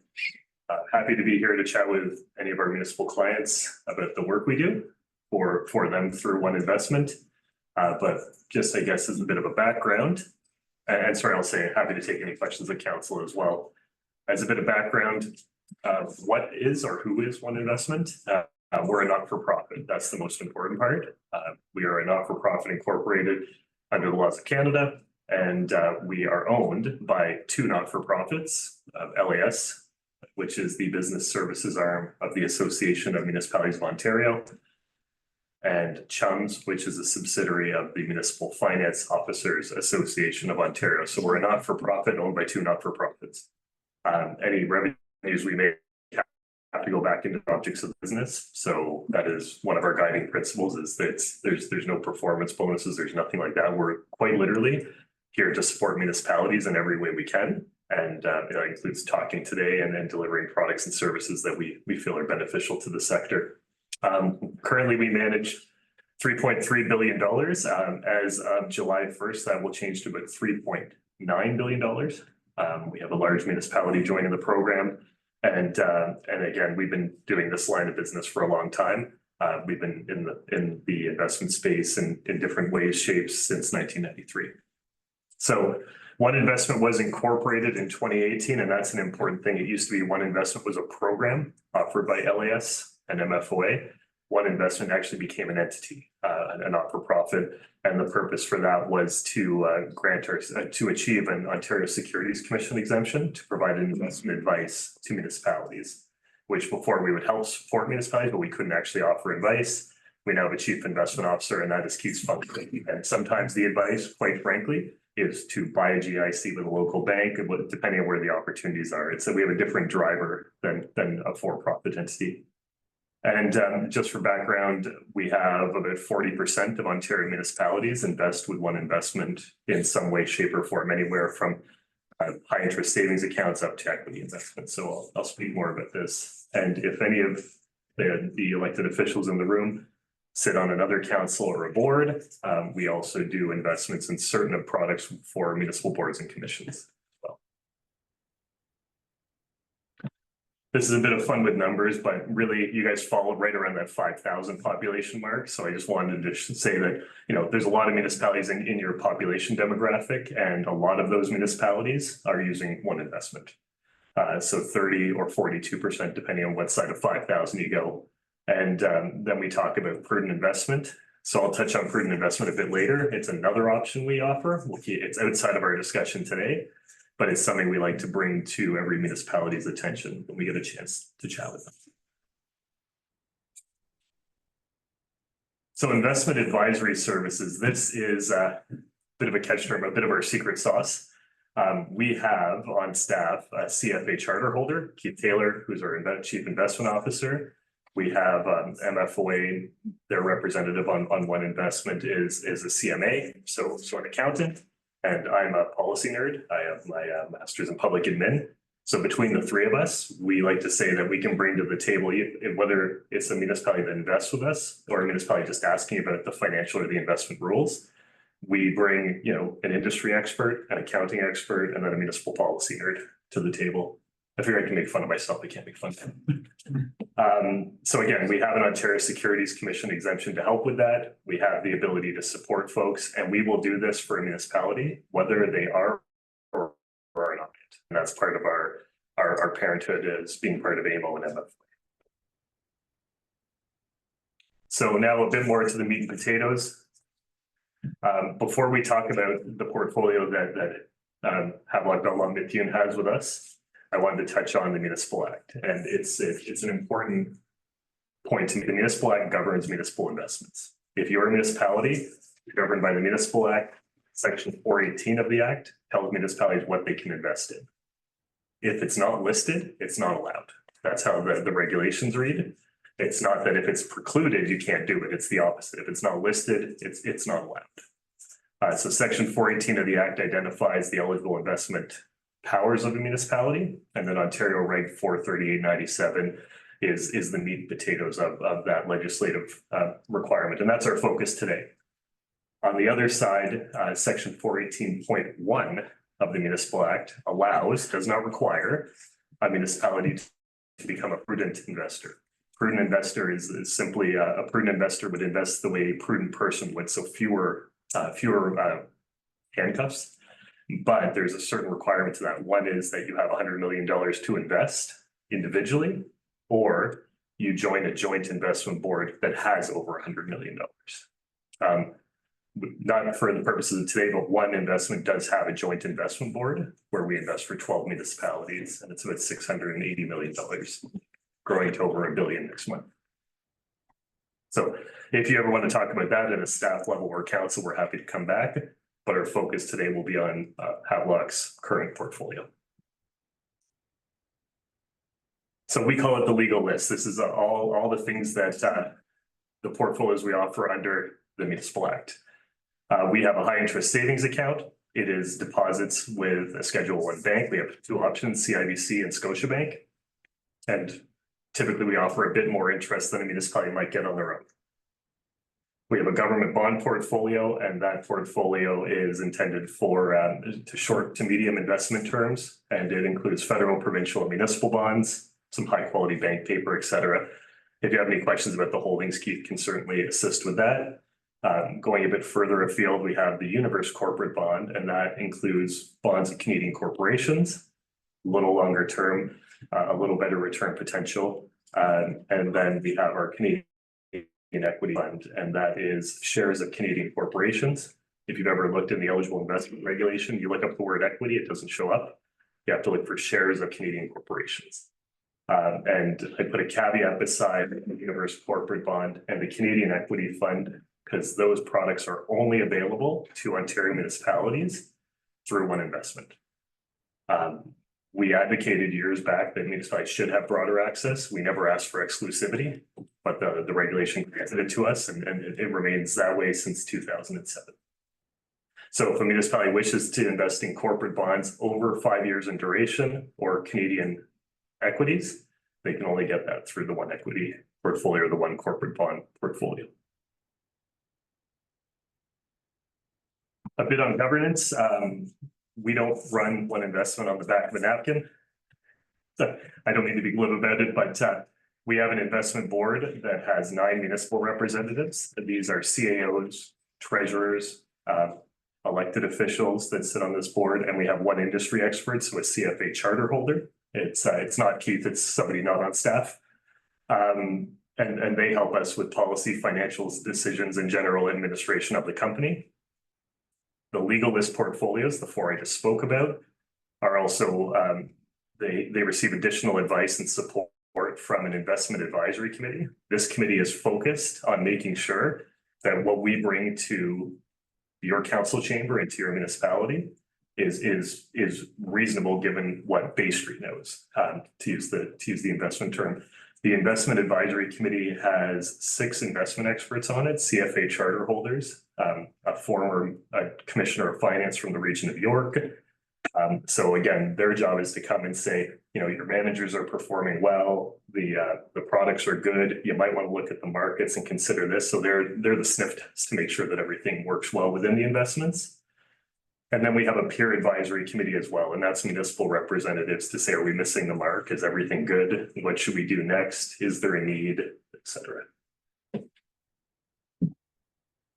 So a bit more about the investment advisory committee. Here's the current members. And as I said, predominantly CFA charter holders. We have a lawyer with an expert in municipal investment and debt. And we have, as I said, a former commissioner of finance for the regional municipality of York. And the responsibilities of this committee, as I said, to review the portfolios, to review the managers, provide advice, to support our decision-making processes, and to keep us aware of broader industry needs. So your current portfolio, I'll pass this over to my colleague, Keith. Thanks very much. Yeah, this is a snapshot of your holdings. You have the HESA product, one of our bond portfolios, and the equity portfolio. You have a nice allocation to especially the Canadian equity portfolio, which I'm very happy for. This is one of the things that I continuously encourage municipalities to get at least some exposure to. If these monies are set aside, obviously, for growth or for capital projects, to finance projects that the cost will go up with inflation, you need something that's going to grow. And you're not going to get that having your money sitting in a bank account. So it's a heavy lifter in terms of the growth of your capital reserves. I think this is the next page. And as you can see, Right button. right button, I knew that. Thank you. Yeah, you've got over 60%, over 60% allocation to Canadian equity with money you have just deployed with us, which is a reasonable amount. This shows you the performance of the consolidated portfolio. Since inception, that's going back to 2016. It's So if there's any questions going along, how do you prefer it? Do you want them at the end or do you? no, please interrupt me. Okay, What's your question? Yeah, just on the last page there. So just through you, Mr. Mayor, just wondering about the bond numbers there were lower than our book value. Yeah. So Well, I mean, 2022 was a problem. Bank of Canada raised interest rates, bond prices went down. So it was a very unusual year in the financial markets. Typically, bonds are thought of a diversifier. They tend to go in the opposite direction of equities when there's problems. Normally, you have a recession, and the Bank of Canada says, "Okay, we want to help out the economy and get people back to work. We cut interest rates." And yeah, that's. well, I understand how it works, but in terms of that, well, all I'm getting at is if the bond market's obviously underperforming, should we maybe be shifting some of those assets into a market that is performing? Or are you expecting the bond market to bounce back, which some are? It already has. So it's historical. For over the last 12 months, the bond fund has had performance of, I think it's about 3.5%, 4%. So we had really terrible performance in 2022. The fund was down, I'm going from memory here, down like 6% in 2022, just because of what the Bank of Canada was doing. We've recovered some of that with just because of the coupons. Okay. With interest rates likely to start heading downwards, you may get a lift in performance. So some of that should come back, but it's not going to outperform your equities, or over the long term, it shouldn't. It's there for a diversification. In your case, I think that, and I don't think this was a strategic at all. So I'll give credit where maybe it's not due. Being in HESA at the moment is the right place to be, or at least it has been for the last couple of years. Because, the posted rates this is a bank account, and the posted rates on bank accounts today is very compelling. We're currently sitting at about 5.25%, and there's just a minuscule amount of risk involved there. I mean, if CIBC goes kaput, then there's risk. Otherwise, the interest rates can go anywhere, and a dollar in the bank account, still a dollar in the bank account. So it's been a very low risk way of getting a meaty return that won't persist. Interest rates have started to come down. They're probably going to, the Bank of Canada will cut again in July, according to the market, and there'll be more of those coming. So the income on the HESA will go down. You won't get a capital loss, but its attractiveness, it will get less shiny as we go forward. So it's been actually, I have to say, I don't think that was strategic, but it's actually very, very good. If there was advice that I would be giving, is that you might want to be shifting money out of the HESA account into something, out of a bank account into bonds. Because as interest rates come down, the bond prices will go up. And we have the corporate bond portfolio in this case is the one that would be most responsive to that directionally. So I'm not making a recommendation you need to do anything, but if you're going to milk better returns out of it on a go-forward basis, probably switching from the HESA into the corporate bond would be proactive. And I will not make any projections about interest rates, so I could be totally wrong there, but that is the view of the market, that interest rates are coming down, and you should get a lift from performance from that at the moment. Right now, the yield in the corporate bond, in terms of coupons, is below HESA, but it may cross over the next year. So in terms of like you said, if we were moving money, do we make that choice to move the money, or do you guys advise? Under the legal list, I can advise, but I cannot touch your money. No one can touch your money other than the treasurer, deputy treasurer, and staff. It's in the legislation, so you can't give your money to a broker or outside party. It has to be done internally. Okay, so just to try and get a grasp here of how this works, how many times a year would we make changes to our portfolio, or would we in one calendar year? You changes. Jimmy Chair, we could change the portfolio whenever. No, I know we can, but I'm saying in past practice, what have we been doing? Like, have we just been sitting on it, or are we being active in terms of moving it when the markets are going, or bonds are going up and down, like? Yeah. Can you monitor this? We discussed with one, the balancing, and then right now, the balance, the percentage with the high interest savings account and the corporate bonds, Canadian equities are what we consider like a quote good balance. As has just been said, perhaps we could put a little bit of the bank account balance, which isn't the highest percentage, into bonds to see its recovery when interest rates go down, but that would be the only thing that I would see personally, and I think they would agree. So, In terms of the advice that I normally give, yeah, it's like put it in your drawer and come back in 10 years. So typically we don't recommend people to be tactical or to do what I recommended. We because it's not your job to be following the markets and taking a view. And we don't want someone to be trying to take a view and getting it wrong. So I mean, having basically 65% in equity and the remainder in other stuff. Yeah, that's fine. Well, actually, the amount that you have in HISA in terms of is actually only about 2%. So I mean, it's really, I don't think it's going to move the needle one way or the other. But the view, what we normally tell the clients is set the weight where is appropriate, and that gives you enough diversification that's good. And then don't make any predictions about the market. Let it ride. Unless things go way off course. I know what I'm getting at is in terms of, you kind of made reference, and it seems like the bonds been had the hell kicked out of them for a few years, but they're starting to come back, and obviously equities are, for my money, way overpriced. So I mean, do you guys work that into your equation in terms of maybe We don't make views on the valuation. Okay. We advise for the long view. We would, I would say that over the long term, equities should, in theory, give you a return somewhere of 6 to 9%. Depending upon where you enter the market, it could, it may not work out that way, but timing the market or taking a view, unless you're qualified and really smart, I would stay away from that. Put your money in the piggy bank and let it grow. So two thoughts here as well is, Councillor, the one point we make is, we're happy if Lionel calls and wants to chat strategy, or we've come across, if somebody bequested some money to the municipality, it's 10-year money. Council's told us that. Is there a home for it? Keith can advise on that, but we know what you hold with one investment. We don't know what you hold everywhere else, unless Lionel tells us. No.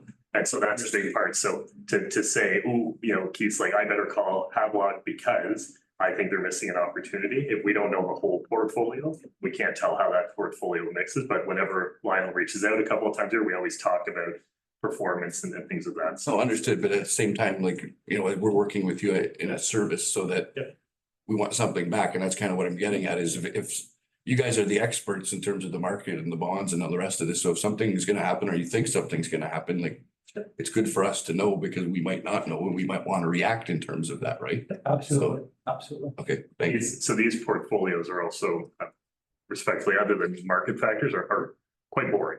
Yeah, no, understand. And they're made to, and like even our equity portfolio is made to be boring. It takes out, we won't shine when material sectors do amazing, and we don't fall the same way when they fall. We underweight those sectors, and again, it's all because we've been clearly told over 30 years that less noise is good noise, and so that's the purpose of it. So happy to advise and happy to flag if something is on fire in the market, but we generally don't experience those fires the way that. Well, it's a good strategy because everything's been so volatile between COVID and just the markets for the last 5 or 6 years, right? So The only people we talk to are municipalities, and they're naturally conservative. You want something that won't keep you up at night. And for the corporate bond portfolio, everything is very, very high credit quality bonds. Normally bond funds, investment grade bond funds would include BBB bonds.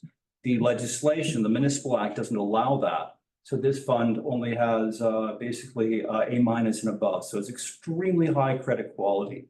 And likewise with the Canadian equity portfolio, the materials and energy sectors, which, Canada's a resource economy, that's a big chunk of the TSX index, but our manager always has about half of the amount exposure to those sectors as the general market, which dampens the volatility of returns. It doesn't really make much difference to the overall return over time, but you don't get as much swings. So And when you invest in those sectors, do you invest in them in terms of like a, what do they call it?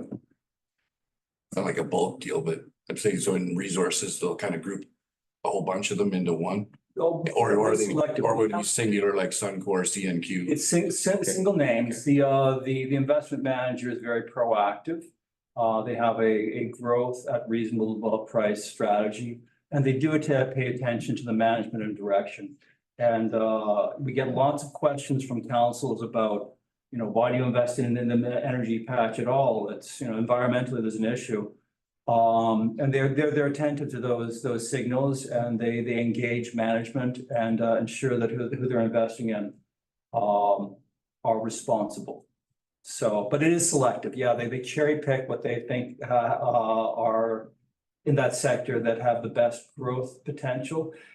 And also the one thing with commodity sector is the prospects of any companies in that sector are, there's less control of management on the outcomes. Price of oil goes up, it doesn't matter if you have a good CEO or not.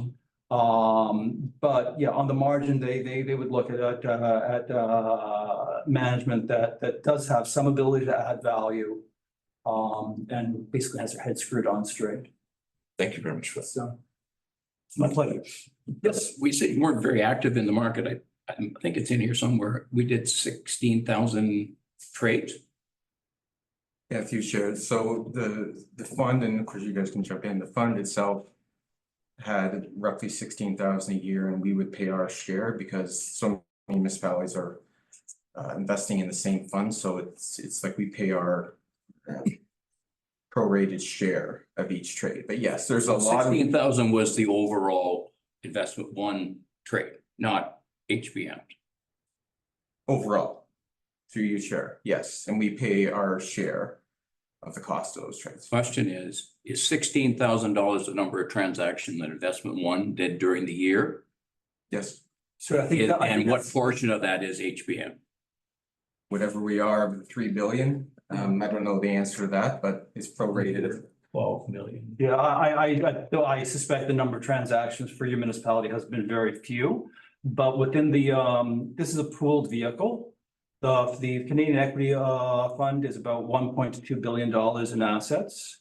There are at least 90 investors, and there's money going in and out on a regular basis. Plus there's ongoing repositioning. So these are our normal transactions in terms of the overall cost of the fund. It's not big, but yeah, I don't think that you're individually doing 16,000 transactions, 1,600 transactions. But it's like any mutual fund or ETF, as money goes in and comes out, there's a transaction. If a company pays a dividend, that money arrives in cash. It needs to be deployed. It's just a matter of, usually the overall activity for a fund, activity is usually about a 20% turnover of the fund. And if it's more active, it might go up 40 or 60, and we tend to be at the lower end of that range. But yeah, there are transactions in the fund because there's continuous movement.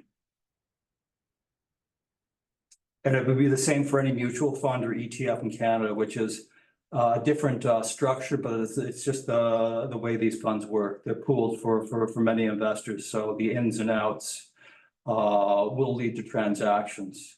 And the fund is pretty much fully invested.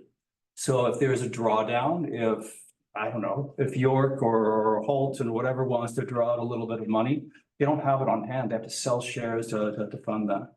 And likewise, if money comes back, it needs to be reinvested. And there's about roughly 35 securities in the portfolio. They're just doing a slice of the entire portfolio to raise cash. That's 35 trades. And how big is your department? This is managed externally by Guardian Capital. We have hired them as an external portfolio manager. We have provided the guidance of what the portfolio, how it's to be managed, what is appropriate. And we hire a custodian to do the administration of the portfolio itself. But all the transactions are initiated by the external manager. And they have staff that both, to trade the portfolio, and then portfolio managers and analysts to monitor the securities and advise accordingly when things need to change. So, and Investment One has no employees. So We have employees, but we are more on the oversight. I don't. That would buy be, how and many people are in that department? That was the original question. Oh, okay, there's 3 full-time staff. And And then I'm a shared resource between AMO and One Investment, and I have a counterpart that's shared between MFOA and One Investment. thank you. yeah, 7 in total. Yeah, and to Keith's point about as having an outsourced portfolio manager, the agreement that every municipality has in place with One Investment on the legal list side, so not on the prudent investment side, is that you appoint us as your agent to create and manage the strategies that municipalities wish to invest in. So we offer a bond strategy, a corporate bond, and an equity. And it says that we will have service providers to provide those. So the investment management is done by the big firms that would manage dollars for Canadian pension plans, things of that sort. We provide the prospectus and the strategy, and then they manage to it and they report to our investment advisory committee, our board, and to Keith to provide on a regular basis and we get monthly reporting on transactions and needs and falls and misses and wins in the market. So You mentioned several times it's nonprofit, so so you have to charge fees in order to cover this Department of 7. Absolutely. That right. So that's over and beyond what our guardian charges, or how does? Okay, well, I mean, part of the fees, a large chunk of the fees are for the external managers.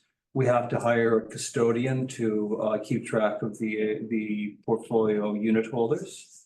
If there are any excess revenues generated through this program, they are reinvested in the sector. They go get used by business. Yeah, by the business, Yeah. LAS or MFOA that Yeah. provides services to the municipal sector. So our fee for a portfolio covers off the investment manager, the custody, the record keeping, our reporting, our investor services. It covers off legal. We do have occasions where municipalities will ask questions where we go talk to legal counsel.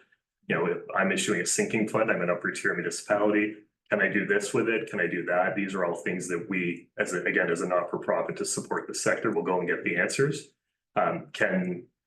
Under the Municipal Act, not to belabor this, municipalities can only commingle their monies with municipalities, universities, schools, and hospitals. So somebody will come and say, I have a conservation authority. And I sit on the board for the Conservation Authority and I'm the mayor of Havelock.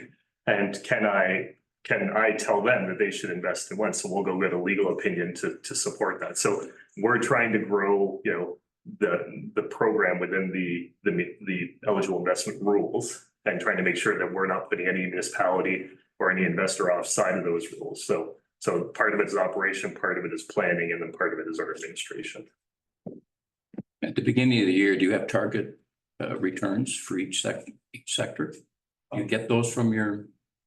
We are very light on in terms of making projections about returns. We have the long. I didn't say projections, say objectives. I mean, for in terms of revenues? Yeah, like what are you expecting on a return? 5%, 4%? So your return or the return, because it's a pool fund. You have, so. Yeah, no. The answer is no. Okay. We have long-term views. We always advise based on those long-term views. And we know that the people we're talking to are not in the market watching, CNBC every day, watching what's going on with the Dow, the S&P and TSX. Take the long view. This is all about growing money. It's not about trading or second guessing what's going on economically. It's a matter of using the money productively, letting it grow. And some people think they can outguess the market and redeploy. We try to advise against that and advise folks to invest for the long term. So normally I would come to a presentation and say the outlook is for equities, 6 to 9%. I said that already.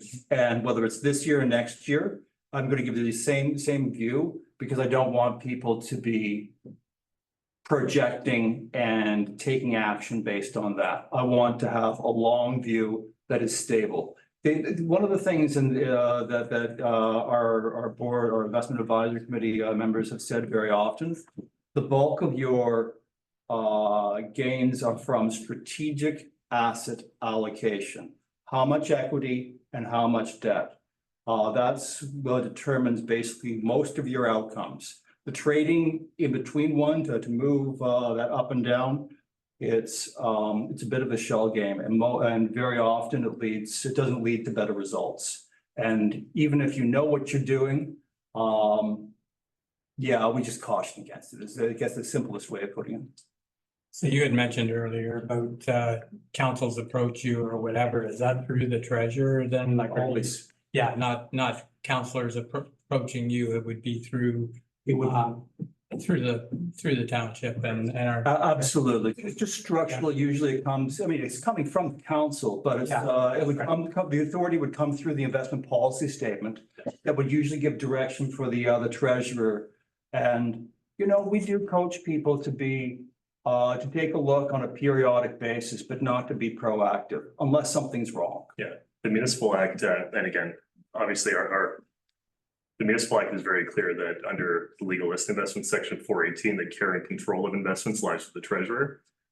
And again, so to Keith's point earlier, we don't have the authority to trade on the legal list side. Even if Lionel called and said, you know, respectfully, I'm on vacation. I really think we're missing the market. And we can't. There's an authorized signatory list. It's very much like dealing with a bank. The instructions have to come from an authorized individual. They go right to CIBC Methuen, not to us. And then they're transacted, and we can provide advice and support. We can provide reconciliation after the fact, but it's very much, we offer a tool to assist. We're offering advice to support, but we can't make transactions. And again, even if we were to be called by a mayor or councillor or someone else, we would say we don't have them on our authorized signatory list. So again, it's very, very finite that way. Yeah. On the prudent investor side, if the municipality ever chose to go that route, that's where you would actually create a more robust investment policy statement talking about risk and timelines and durations and interest. And then we would work on that with you. We'd create an investment plan based on the policy statement that would get approved by the joint investment board. And then that would be implemented, and there'd be a review with council at least annually. But that's one where we actually have care and control of funds. But on the legalist side, it has to lie with the treasurer. That's good. Yeah. Sorry, a very long answer. No, that's fine. That's. And just in terms of your allocation, you have a very, I think, a well-balanced growth portfolio, having about 65% equity. And the corporate bond, which has a relatively, well, an intermediate maturity profile. It gives a good diversification and good potential for growth. If this money is intended to be long-term investment horizon, you don't intend to be touching this money for at least 5 years. I would think that's appropriate for your circumstances. That's good. Yeah, so this is good information for today. This is high level. Sure. We're gonna get into, if there's any details around this, I'm sure we'll be talking to Lionel and probably you too, but for today, if we can, this is a good understanding and kind of good presentation. So Jerry, you have one more question? Yeah, any concern in the bond portfolio, particularly the corporate side, with the delinquency rate edging up? Not at all. Again, the lowest credit quality bond in this portfolio is A-. That is like very, very much bankruptcy remote. I mean, it's the big moving, you know, with corporate bonds, the two things are obviously going to be duration and credit spread, and sorry, interest rate sensitivity and the credit bit. The credit spreads are fairly tight, so you're not going to get, the valuations are not as compelling as they were 2 years ago. And the interest rate bit, well, if anything, interest rates are likely to go down, and that should be beneficial for bond investors. So, yeah, if we had lower credit quality bonds in the portfolio, that would be more of a concern. But there's in this portfolio, About more than 30% of the bonds are in Canadian sovereign bonds, and the rest are in extremely high credit quality bonds. So I don't lose sleep over that. Okay. Carry on. Okay, I'll quickly, more questions? Yep. Okay, I will quickly just do a very quick market overview. Just basically, this is what's in the crosshairs at the moment in terms of market participants. As I mentioned earlier, we had some really lousy returns in 2022 for both equity and fixed income. There we go. Thank you very much. And the talk of the town has been where interest rates are going next. We all know that inflation went through the roof in 2022. It's come down a whole bunch since then, but central banks reacted. As we all know, interest rates for anyone that's had to renew a mortgage or anything along that line, they are elevated, but we're at the point now where market participants are anticipating more cuts. Canada was the first one in the global developed nations to start cutting interest rates. The first cut was just recent, and we're expecting another one in July. There's much debate about when and how much the US will start cutting rates. And the market has been hyper vigilant in changing their mind in this topic. At the beginning of the year, there was an expectation the US Federal Reserve would reduce interest rates by 150, 175 basis points. And because of how the US economy is going, the outlook now is for maybe 25 or 50 basis points. So the outlook for interest rate cuts is in flux. And that will have a large impact on the returns from fixed income.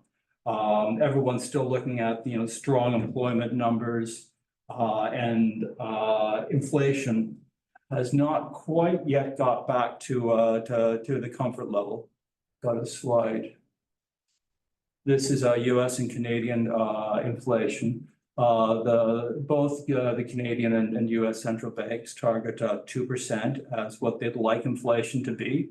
In 2022, we went well above that, over 8% in both Canada and the United States.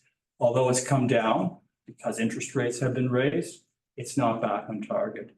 So, the Bank of Canada has made it clear they're willing to cut, even though we haven't quite got the target yet. The US is not quite there. Also of note, this just shows volatility in interest rates. This is the 10-year bond yield in both Canada and the United States, and this is what I was mentioning. At in the latter part of 2023, the bond yields came down by a whole bunch, and there was an anticipation that the Federal Reserve would start cutting rates. Well, they changed their mind, and the market has sort of taken that bet off the table. I don't think I really need to go into the rest here. In terms of the valuation, there was one question here. This is the S&P. And this shows that this is a PE ratio. It's a little bit higher than it has been traditionally. This is not a warning sign at all. If there's good growth, higher valuations are reasonable. So this is not signaling time to run for the exits. But the outlook, the main thing to keep your eyes on is the US interest rates or Canadian interest rates. And it's all tied back to inflation and the labor numbers. As the Federal Reserve and Bank of Canada have a better feel of where inflation is going, that will tell you how they will respond with interest rates cuts. At the moment, with the growth prospects we have in the markets, I'm not particularly concerned about the outlook for equities, but it's entirely fluid because there's a lot of moving parts at the moment. I'll just stop there. I don't want to meander too much, and there's a lot I could say on that topic, but I'll just open it up for any more questions if there are. No, answered everything quite well. Thank you. I had one.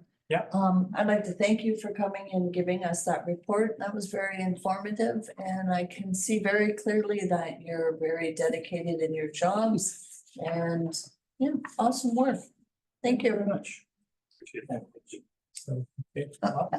Yes, through you, Mayor Martin, thank you very much for the presentation. And I'm sorry if I missed this. Your fee for the service you provide.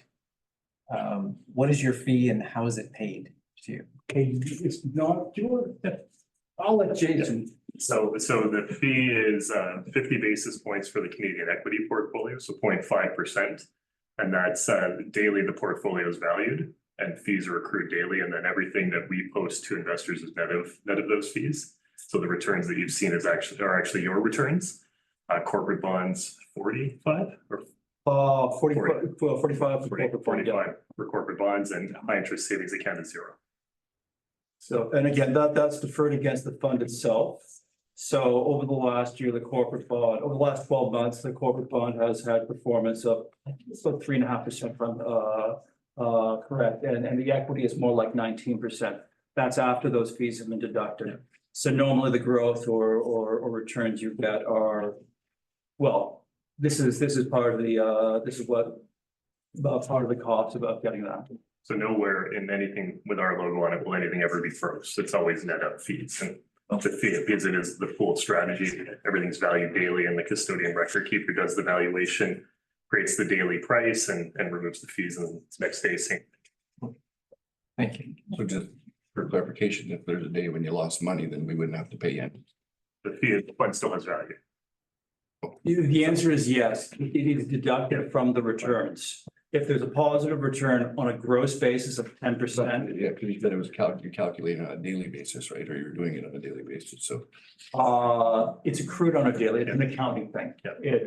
It's accrued on a daily basis, so if people are buying and selling, they can't game it. Yes, understood. All right, then, well, do you have any other questions? Thank you. Thank you very much for this, and yeah, it's always good to understand this, and not everybody's at the same level as everyone else. So we just try and understand the best we can and rely on all for the other part of it. So thank you very much for your presentation today. Thank you, Mr. Thank you for Chair, having and us. council. Thanks for tuning. All right, I look for a motion to receive the delegation, moved by Deputy Mayor Webb, seconded by Councilor Doherty, all in favor? And that's carried. Okay. We'll move into staff reports for information. We have 4 here. One is a department update. The building department. Thank you. Building department update, activity report. Go ahead. Want to do that? Okay, motion. Motion to receive that report. That is built. We can do them all at once. Watching the delegation, what was the? Yeah, From go through building. them all. We're at the building department activity report. Second, Okay, so what are we doing? I'll just do it at the end. I'll just go through these and then we'll just see them all. Department update for the public works. Any questions for Peter? And then Parks and Rec department update. And then Lionel's update. I think there is one thing that Josh would like to speak Oh, to. okay, Josh. Good morning, everybody. It was brought to our attention yesterday that the community care run their annual seniors picnic. Historically, it's been on the floor, but this year they wanted to go outside.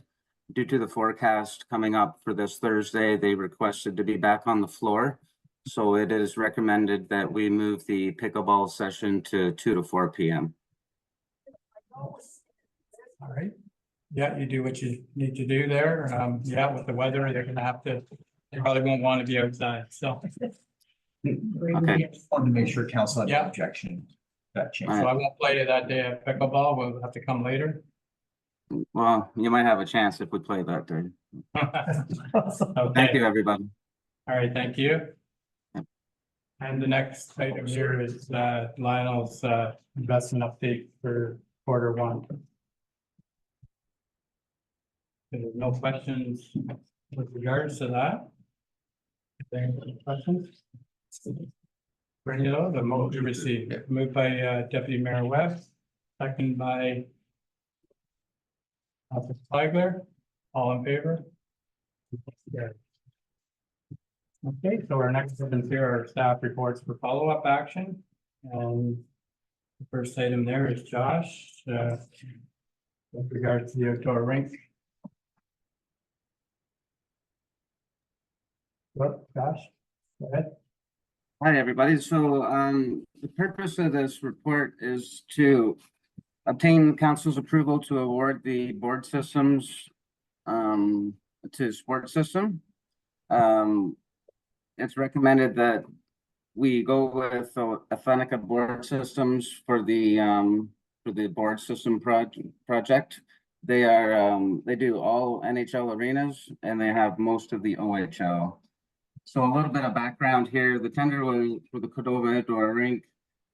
Board system was out starting on May 9th, and the tender was closed on June 5th. We had 4 submissions with Authentica Sports Systems coming in at number 2.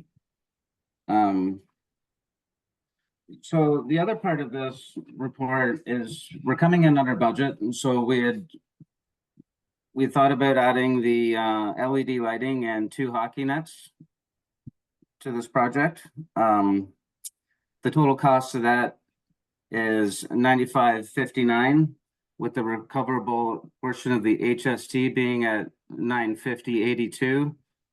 So that brings the total down to $86.08.18.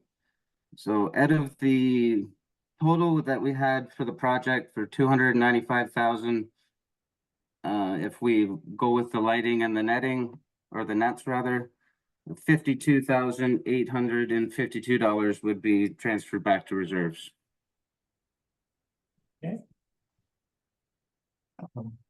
Sorry, I have through you, Mayor Martin.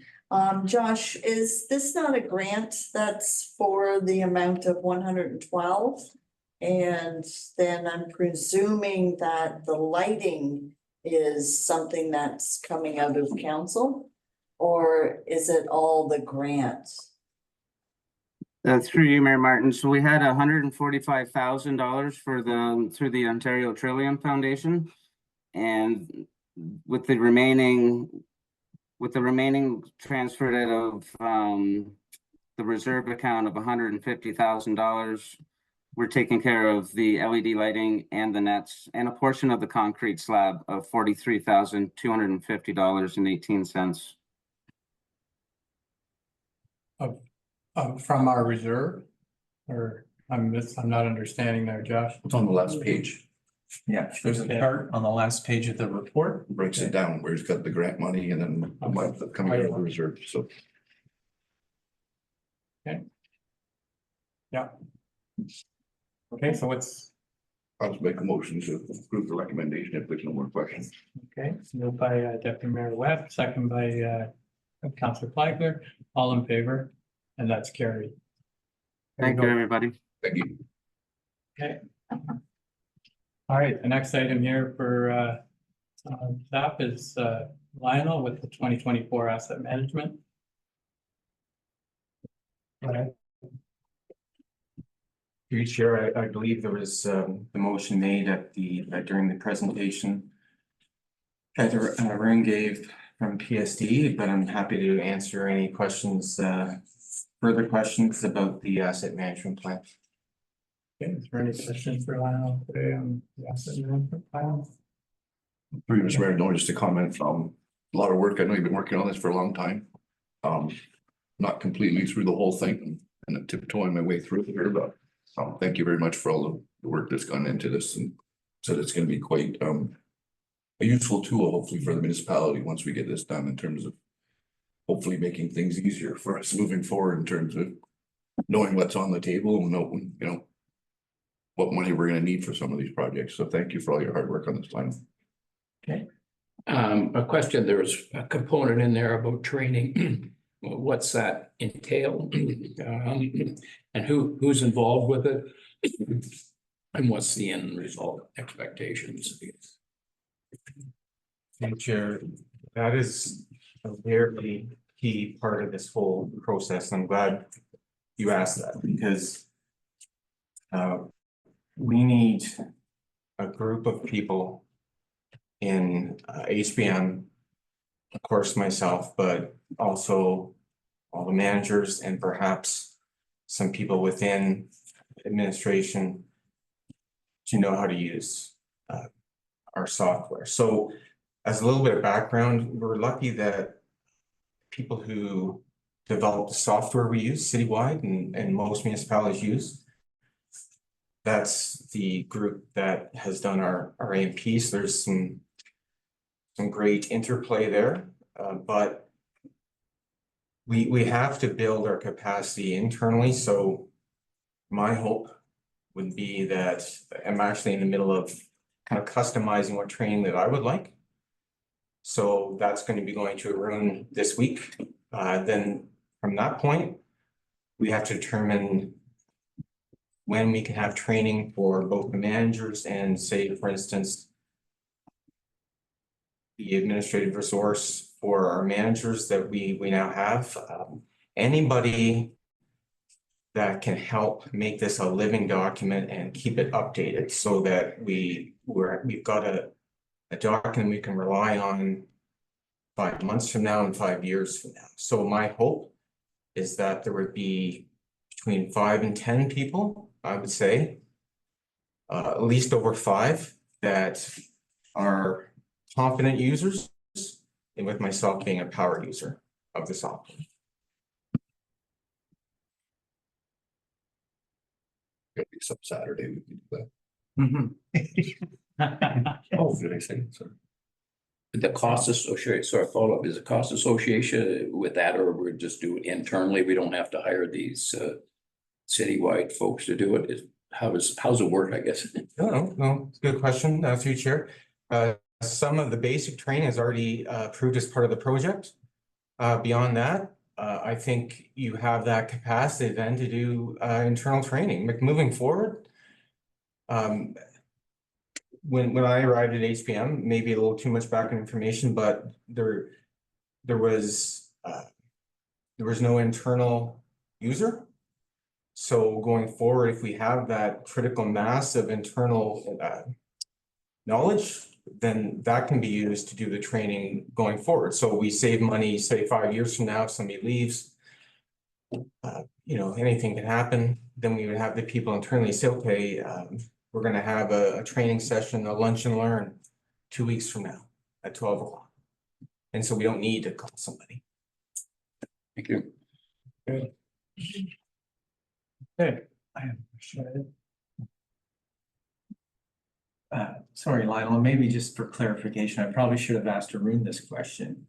In his presentation, he talked about the annual capital deficit and tax funded assets, and he has a number there, 234,000. Is this a budget item as we look towards our next budget? Through Chair, I see it interplaying with the budget in terms of there's been a big movement with municipalities lately to subdivide any increases to the budget to the tax bills based on operating and capital.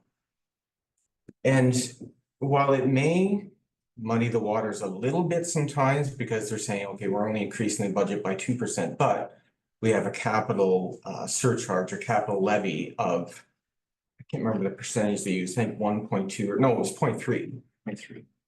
So I see it as useful in conveying information to a taxpayer as to why we need to have an increase next year. Now, do we go with the step that a lot of municipalities have and say, okay, we're going to split that increase when we put our budget books together? Our operating budget requires a 2% increase, and we need a 0.5% increase for capital needs based on this asset management plan study. Yeah, we could do that. So there's a number of different ways, but it's not a single item that I would throw into the budget spreadsheet, but we can use it to justify the fact that, oh, listen, like we've got a little bit of catching up to do here, but we're going to do it over 10 years. And that equates to 0.3% part of the 2.5% increase for 2025.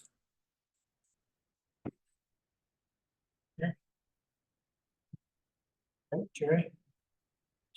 You done? I'm done. Did that answer? No, Okay. that's good for me. Through you, Chair, the 03 and the 234, those three segments, how do they compare to the last asset management report that we had? For him? Yeah, no, that's another good question. So it's slightly better. We're in I hesitate to say a good position because that almost seems like we don't have any issues. We're in a slightly better condition, so I believe before it was over 1%. Yeah, I'm going on memory, but all three of them are lower than it was before, so we're through some judicious use of reserves and capital renewal, we're in a little bit better shape now. As we all know, one project can almost upend that. So as long as we continue being judicious about what we're spending our money on and renewing capital fairly regularly, I mean, this is a great plan. In 10 years, we're in quite excellent shape. Okay. Any other questions? Oh, did we already make a motion to approve, receive? What are we doing? Receive? Hopefully receive the report there. Second, yes. All in favor? It's carried. The next item here is regards to appraiser for sale of township owned properties, road allowance, which is a policy.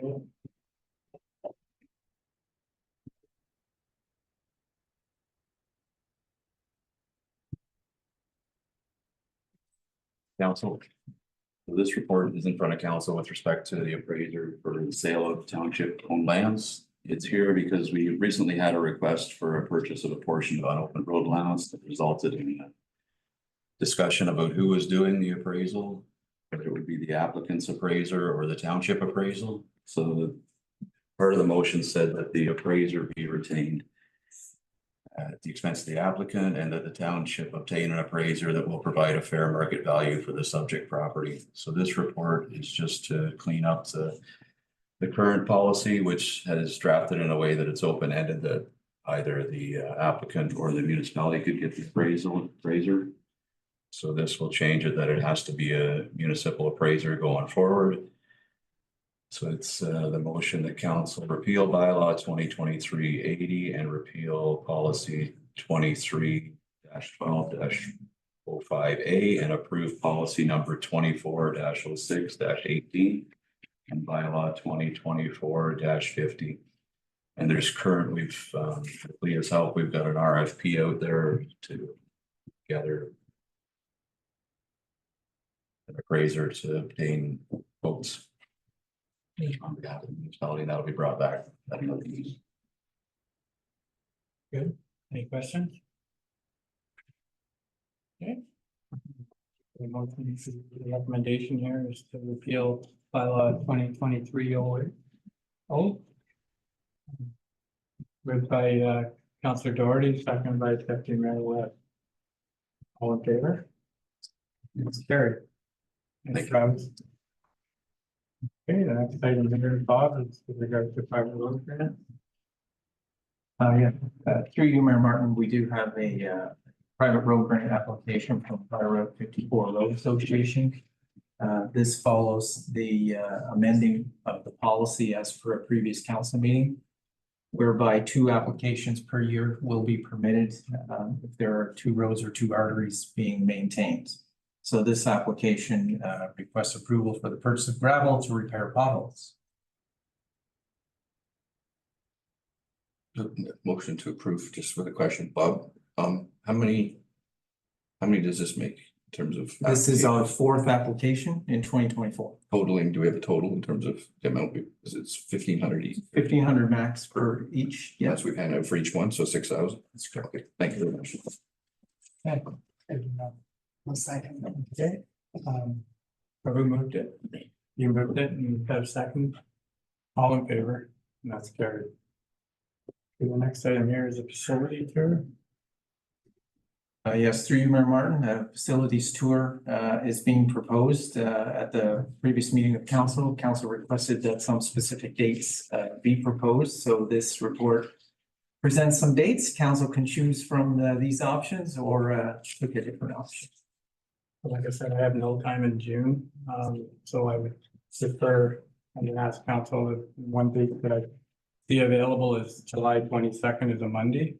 I just wonder what your thoughts are with regards to that, but I have a meeting on the 17th. So and the 18th is possible, but I'm expecting it to get taken, so. Yes, I'm open to whatever day that you think. I think it should be. Hopefully it's not good.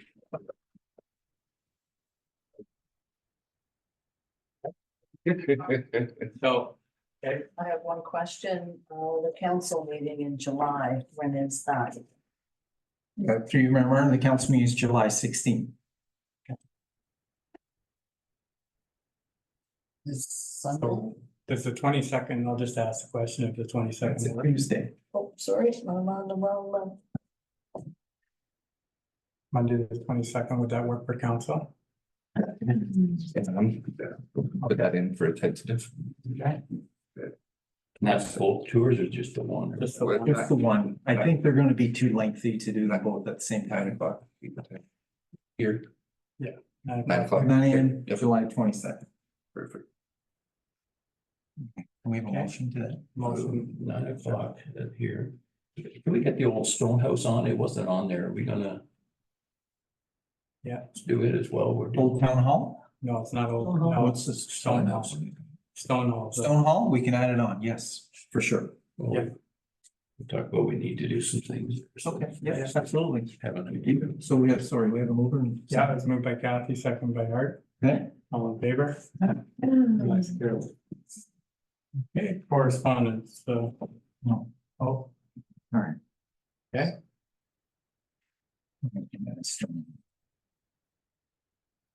Sorry, there's one more.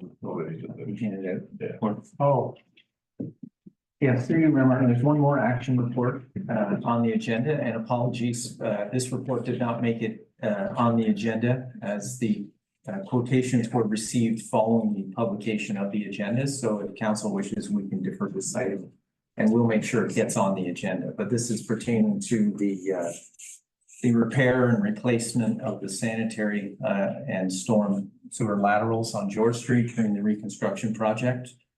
We did get quotations regarding that item, and this item will be in the range of $300,000 to $500,000. So decisions to be made whether A, to proceed, and if yes, then how to proceed, whether this should be funded by the municipality. Staff has recommended this be an optional program. so for today, I think it's best to defer it and ask some questions with regards to this, because I'm not really time to look at it, so. Yeah, through Mr. Mayor, I'll make the motion to defer to the next meeting. Yeah. I'd like to thank the CEO for bringing this forward so quickly. This is an item that was. Used to talk about it a little bit, well, I won't talk about it, I'll talk about it now. At our last Act Dev meeting, it was brought up as well by a few members in a discussion in terms of the rehab of George Street and whatnot, and how we were gonna proceed with it. And so they kind of instructed me to bring this forward, and I appreciate you getting on it so quickly, so. We have another Act Dev meeting next Monday, so I'm sure it'll come up again, but hopefully we can address this at our next meeting.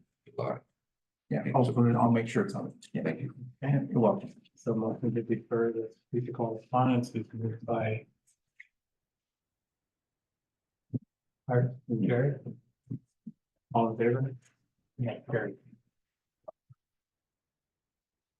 All right, item on here is correspondence action item. It's for like First Nations proposal here for a powwow they're holding. And they're looking for sponsorship. Council. I don't think they've done this before, No, this is. so.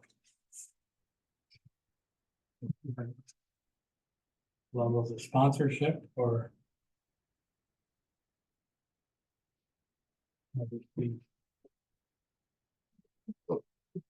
Everybody's reaction, I'll make a motion to receive.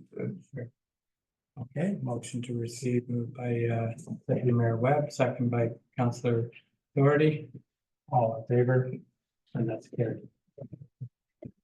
And then the action item here is just some information with regards to PCAD and the changes happening up there.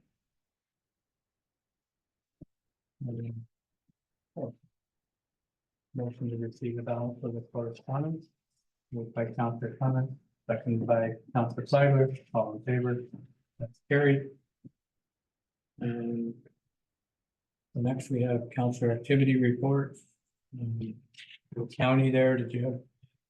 Yeah, so first of all, a couple of presentations. First was Fairhaven submitted an application to the province to expand long-term care facility up there, but by another 128 beds. So yeah, they laid the plan out for that in terms of what it's gonna look like or whatever, and where all the wings are going and whatnot. So they're just going through that process to submit to the province, as I said, for approval. Funding and other things like that will come later if they receive approval. Another presentation we had was from Eorn. That's something I think I spoke with the mayor. They did a presentation about cell towers in Eastern Ontario, new builds and whatnot. So they gave us a list here, and if we just dial it up.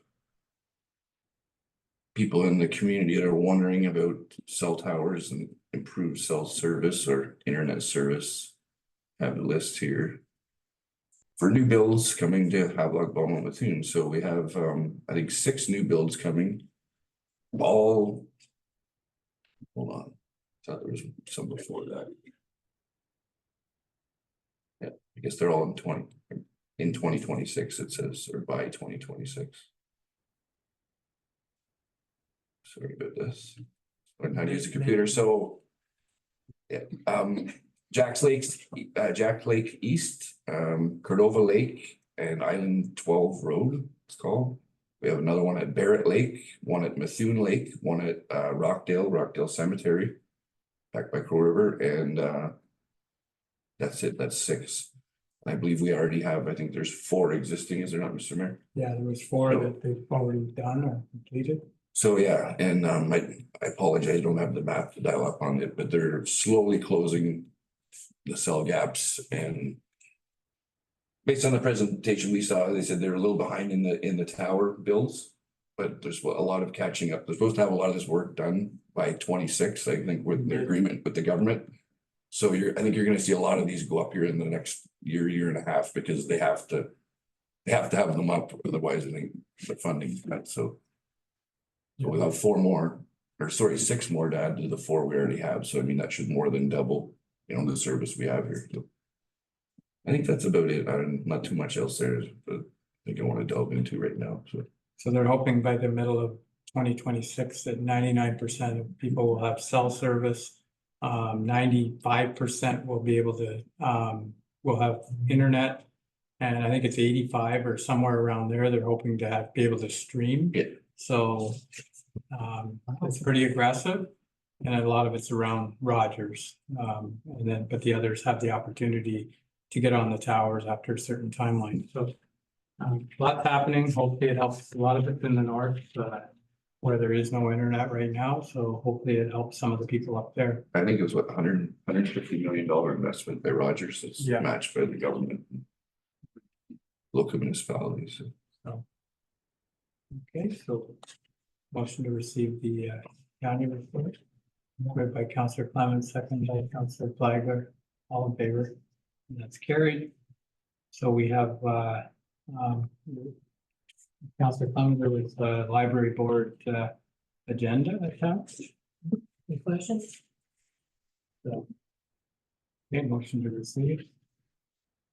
Moved by Deputy Mayor Webb, second by Councillor Flagler, all in favor?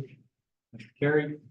And the next is Councillor Flagler, the Eastern Ontario Trails Alliance minutes from April 11th. Any questions? If not, accept. Motion to accept, moved by Councillor Clement, seconded by Deputy Mayor Webb, all in favor? Carried.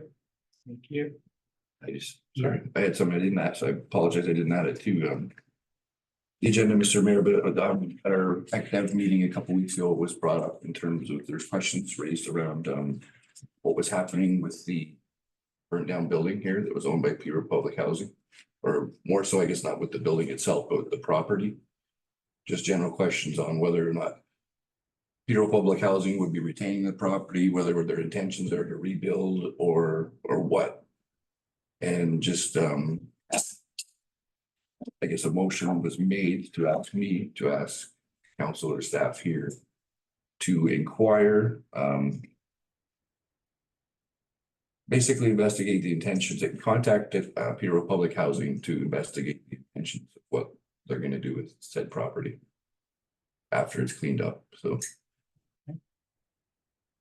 So you can contact them, Bob, and see what I can do that. Thank you for that.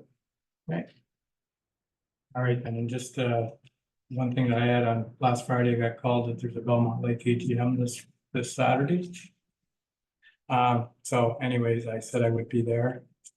It's at 9 o'clock in the morning. I don't know where, he didn't put where it's at, Probably but turn over for you. I don't know, they usually do the Stone Hall lately, so I'll see what I asked him about, if anybody's interested, just email me, yeah. And then on the 6th,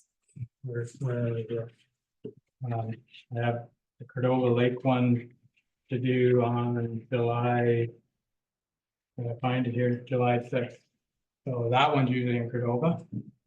So, and it's at 9:30, I think, but if anybody's interested, email me or text me and I can give you the details. But yeah, I did tell Peter I'd be there this Friday, and he didn't know whether I'd be able to make it. I said, yeah, I'm on. So, okay. With that, I'll move into, and normally we have these lists way ahead of time. We have them like in this, normally in the spring, they reach out, but these are coming. He said they did a new list and my name wasn't on it, so he apologized. Something about the not-for-profit, they changed some of their stuff and he just noticed it. So, and I just thought that they'd talked to Art maybe because he's on the lake, but anyway. Okay. Sorry, so Belmont Lake AGM is at the old Stone Hall, and I believe it's 1:30. No, 9 o'clock. Right, okay, because I got 1:30, because I got sent from a lady in Belmont Lake. Sorry. What time was that? 9 o'clock. Nine, Saturday. That's the 22nd, right? Yeah. Okay, I'll have to, yeah. Oh. If it's 1 o'clock, you can do it.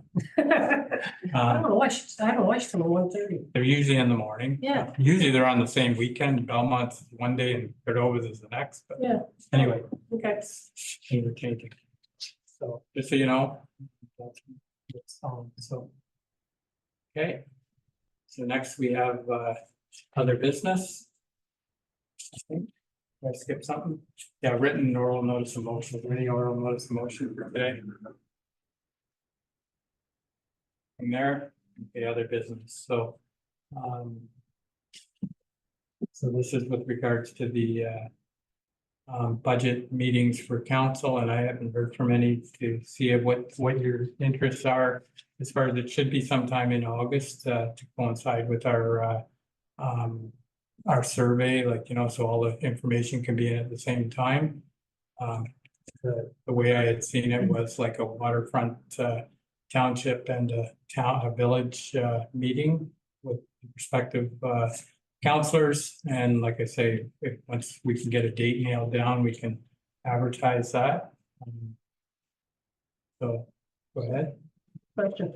So would they all be held if you're in, or say, for example, I take the at-large. So do I go to them somewhere? Yeah, I would think that, like, personally, like, we've never done it before, but the idea I'd see was like the village could be held at the town hall. The township could be held at the Stone Hall, and the lakes could be held maybe at the Round Lake Hall or something like that, like just something that suits the area, but it's just an idea. And like I say, it's the first time doing it. I've heard some good things, but so Bev, go ahead. Yes, through you, Mayor Martin. I recall something about changing the ward system. Was there not a survey out for that? Is that gonna be changed? Well, that's prior- coming. What date's that? Oh, that's on the 15th. Through you, Mayor Martin, July 16th, at the July 16th council meeting, we will receive delegations during the regular meeting in the morning, and then again in the afternoon, 6 till 8. And that has been advertised. It will be in the Havelock Rail as well. Okay, thank you. Through Mr. Mayor, where did this budget meeting thing come from, and what is the purpose of it? And what are we trying to accomplish? I guess before I agree on a date or Yeah. ending or everything, what is it all about? Where, what are we? It's a town hall meeting with regards to, some people just don't do internet and they don't, and they just want to come and talk to you. So give an opportunity for the public to come and talk verbally, and it might be just, it depends how you set the structure up, but it could, and you know what, and if council doesn't want to do it, that's fine too, because I'll do it anyways, if you're not comfortable with it, or if you don't think it's beneficial, but it's just a thing to talk to the public verbally. I picture a table there, or you can do it as a town hall, but just to let people come in. I don't expect it to be super busy, but it's just for those ones that like to talk to you rather than do an email or write a letter to council. Some people just prefer to talk, but you would have to set a limit to 5 minutes or whatever, or otherwise you could be there all night or all day, whichever, time you want to have this. So it's just a trial, see how it works, see if any new information comes in. If it doesn't come in, and I had mentioned it to Hart, either him or I, if the counselor is holding it and they want somebody there as support, just, sometimes it's nice to have two if they want to bounce something off. By all means, one of us will be there and to help. But it's just, like I say, it's the first time, just wanted to try it. It's me that just wanted to try something, and I said, if any counselors don't want to do it, I'll do it anyways, and try it. Okay. All right, and that's fine. So, but anybody that wants to do it, why don't we just leave it at this week? We'll set up some dates and, we can talk and try and set something up. So just for clarification, help them out a little bit, these are budget discussions, right? Yeah, so. I'm just saying, in terms Yeah. of preparation, if they're going in there thinking they're gonna answer questions or do stuff Yeah. with the budget, and people start hammering them about Yeah. wastewater treatment and all this, you That's gotta be right. prepared, right? Yeah, So- just so basically take the survey that we're using and just take it and Okay. use those same questions at this. It's just an extension of the survey. And then I think maybe what you were getting at in terms of, so if we're gonna do it 3 different ones. I don't think we should be doing it like village, and just pick 3 spots. So if you Okay. pick Stone Hall, the town here in Round Lake, fine, and then. Divvy them up, but you know what I mean? Yeah. Because to her point too. There might not be a village ward come next Right, time, right? okay. So, Yeah. So that's a way of dealing with it. I just thought it was people have their own specific, the people. no, I get that, but I mean, even still, Bev could do the Yeah. rink then, right? And Okay. Kathy or whoever could go to Kathy or Jerry could go to Round Lake, Sure. or one of them could go to this. That's a this good thing, idea, yeah. It's all the same, but. Yeah, that might be But the- better. Then it doesn't break. More it than up. anything, for us not to phrase it in terms Yeah. of, Yes, this is I the would think village it's meeting, better. this is the Okay. township Yeah. meeting, right? Perfect. Because right here, we're That's trying to. Well, the budget's for HBM. Yeah, Yeah, but I'm just saying, No, we're, but I'm saying that, to your point, it's not about the lake, it's not so about that's good. the Okay. town. And the discussion may be altogether different in Yeah. August than it is in July, depending on the results of the July outcome. Right. Yeah, I'm in, Jim. Yeah, I'm in. okay, so we'll talk, anybody that wants to go, we'll talk, we'll set up a date, and we'll bring it back to the next meeting, because it would be sometime in August. So we can talk and see who wants to do it, and I like that idea, we'll do 3 different places without. Just open it up. pick Yeah, any 3. yeah. And it'll be working off of the survey that, so, okay, I think if you do it that way too, in Yeah. terms of you can spacing it out and then even the timing, so if you did one every 2 weeks, you did one out at Round Lake, 2 weeks later, you did one here, thing, Yeah. 2 weeks later, you did one, that way.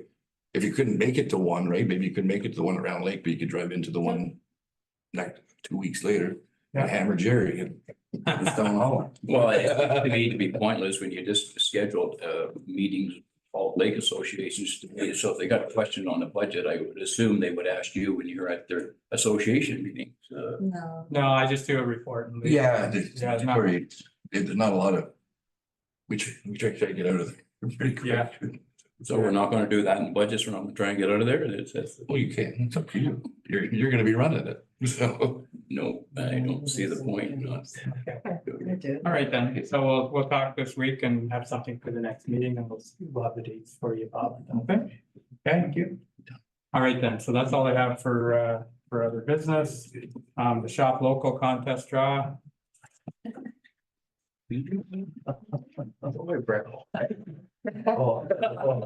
Yeah. So for today's prize, so we had 43 entries.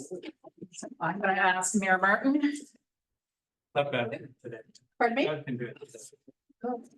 Councillor Wagler, would you mind? There we I don't want to go. rock your way again.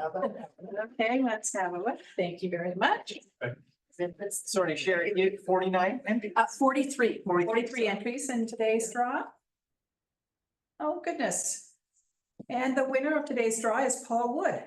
Oh, my goodness. Yes, for his receipt and entry to the station restaurant. So congratulations, Paul Wood. Will be in. Very good. Oh, boy, Okay, it's my luck. so we have a couple of bylaws. We'll move into bylaws.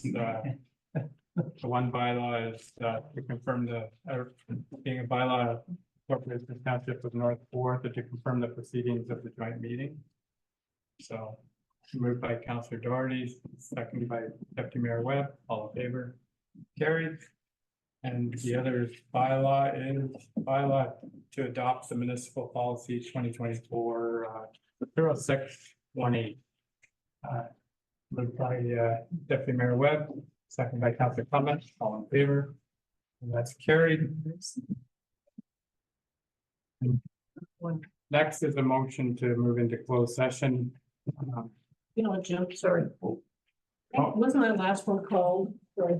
It was a policy guide for sale of unopened road loans. That's right. It wasn't happened to 20. We did it. Oh, we did it earlier. Yeah. Sorry. Okay, sorry. Okay. Thank you. All right then. I was following down. A motion to go into closed section. There's a closed session under section 239(2)B of the municipal All act. right, just a motion to extend. Oh, That's 12. it's not, we go to 1:30. Do we go to 1:30? Oh, yeah. Okay, we'll go to 1:30. Your thing says 3:30. Yeah, it's 3:30. We can go to 3:30. No, it says 4 hours. Yeah, 4 hours. No. 1:30. Yeah. How about the break? Yeah. Okay, so a motion to go in closed, moved by Deputy Mayor Webb, second by Councillor Clement, all in favor, carried. So we're technically on holiday. We are back in open. So. So the only business to come out of closed was with regards to the library board. And Yes, through you, Mayor Martin, a motion to confirm Joy Brickle as the new appointee to the library board. we want to change the motion. Yeah, motion, please. So. Yeah. Okay, so moved by Councillor Flagler, second by Councillor Doherty, all in favor, and that's carried. Okay, so next item on here is the confirming bylaw for today's meeting. Yeah, not yet. Not yet, that's Jerry and Kathy. And then motion to adjourn. Now. There it is. I know, I used to try and do that too. Art and Beth. All in favor. Sorry.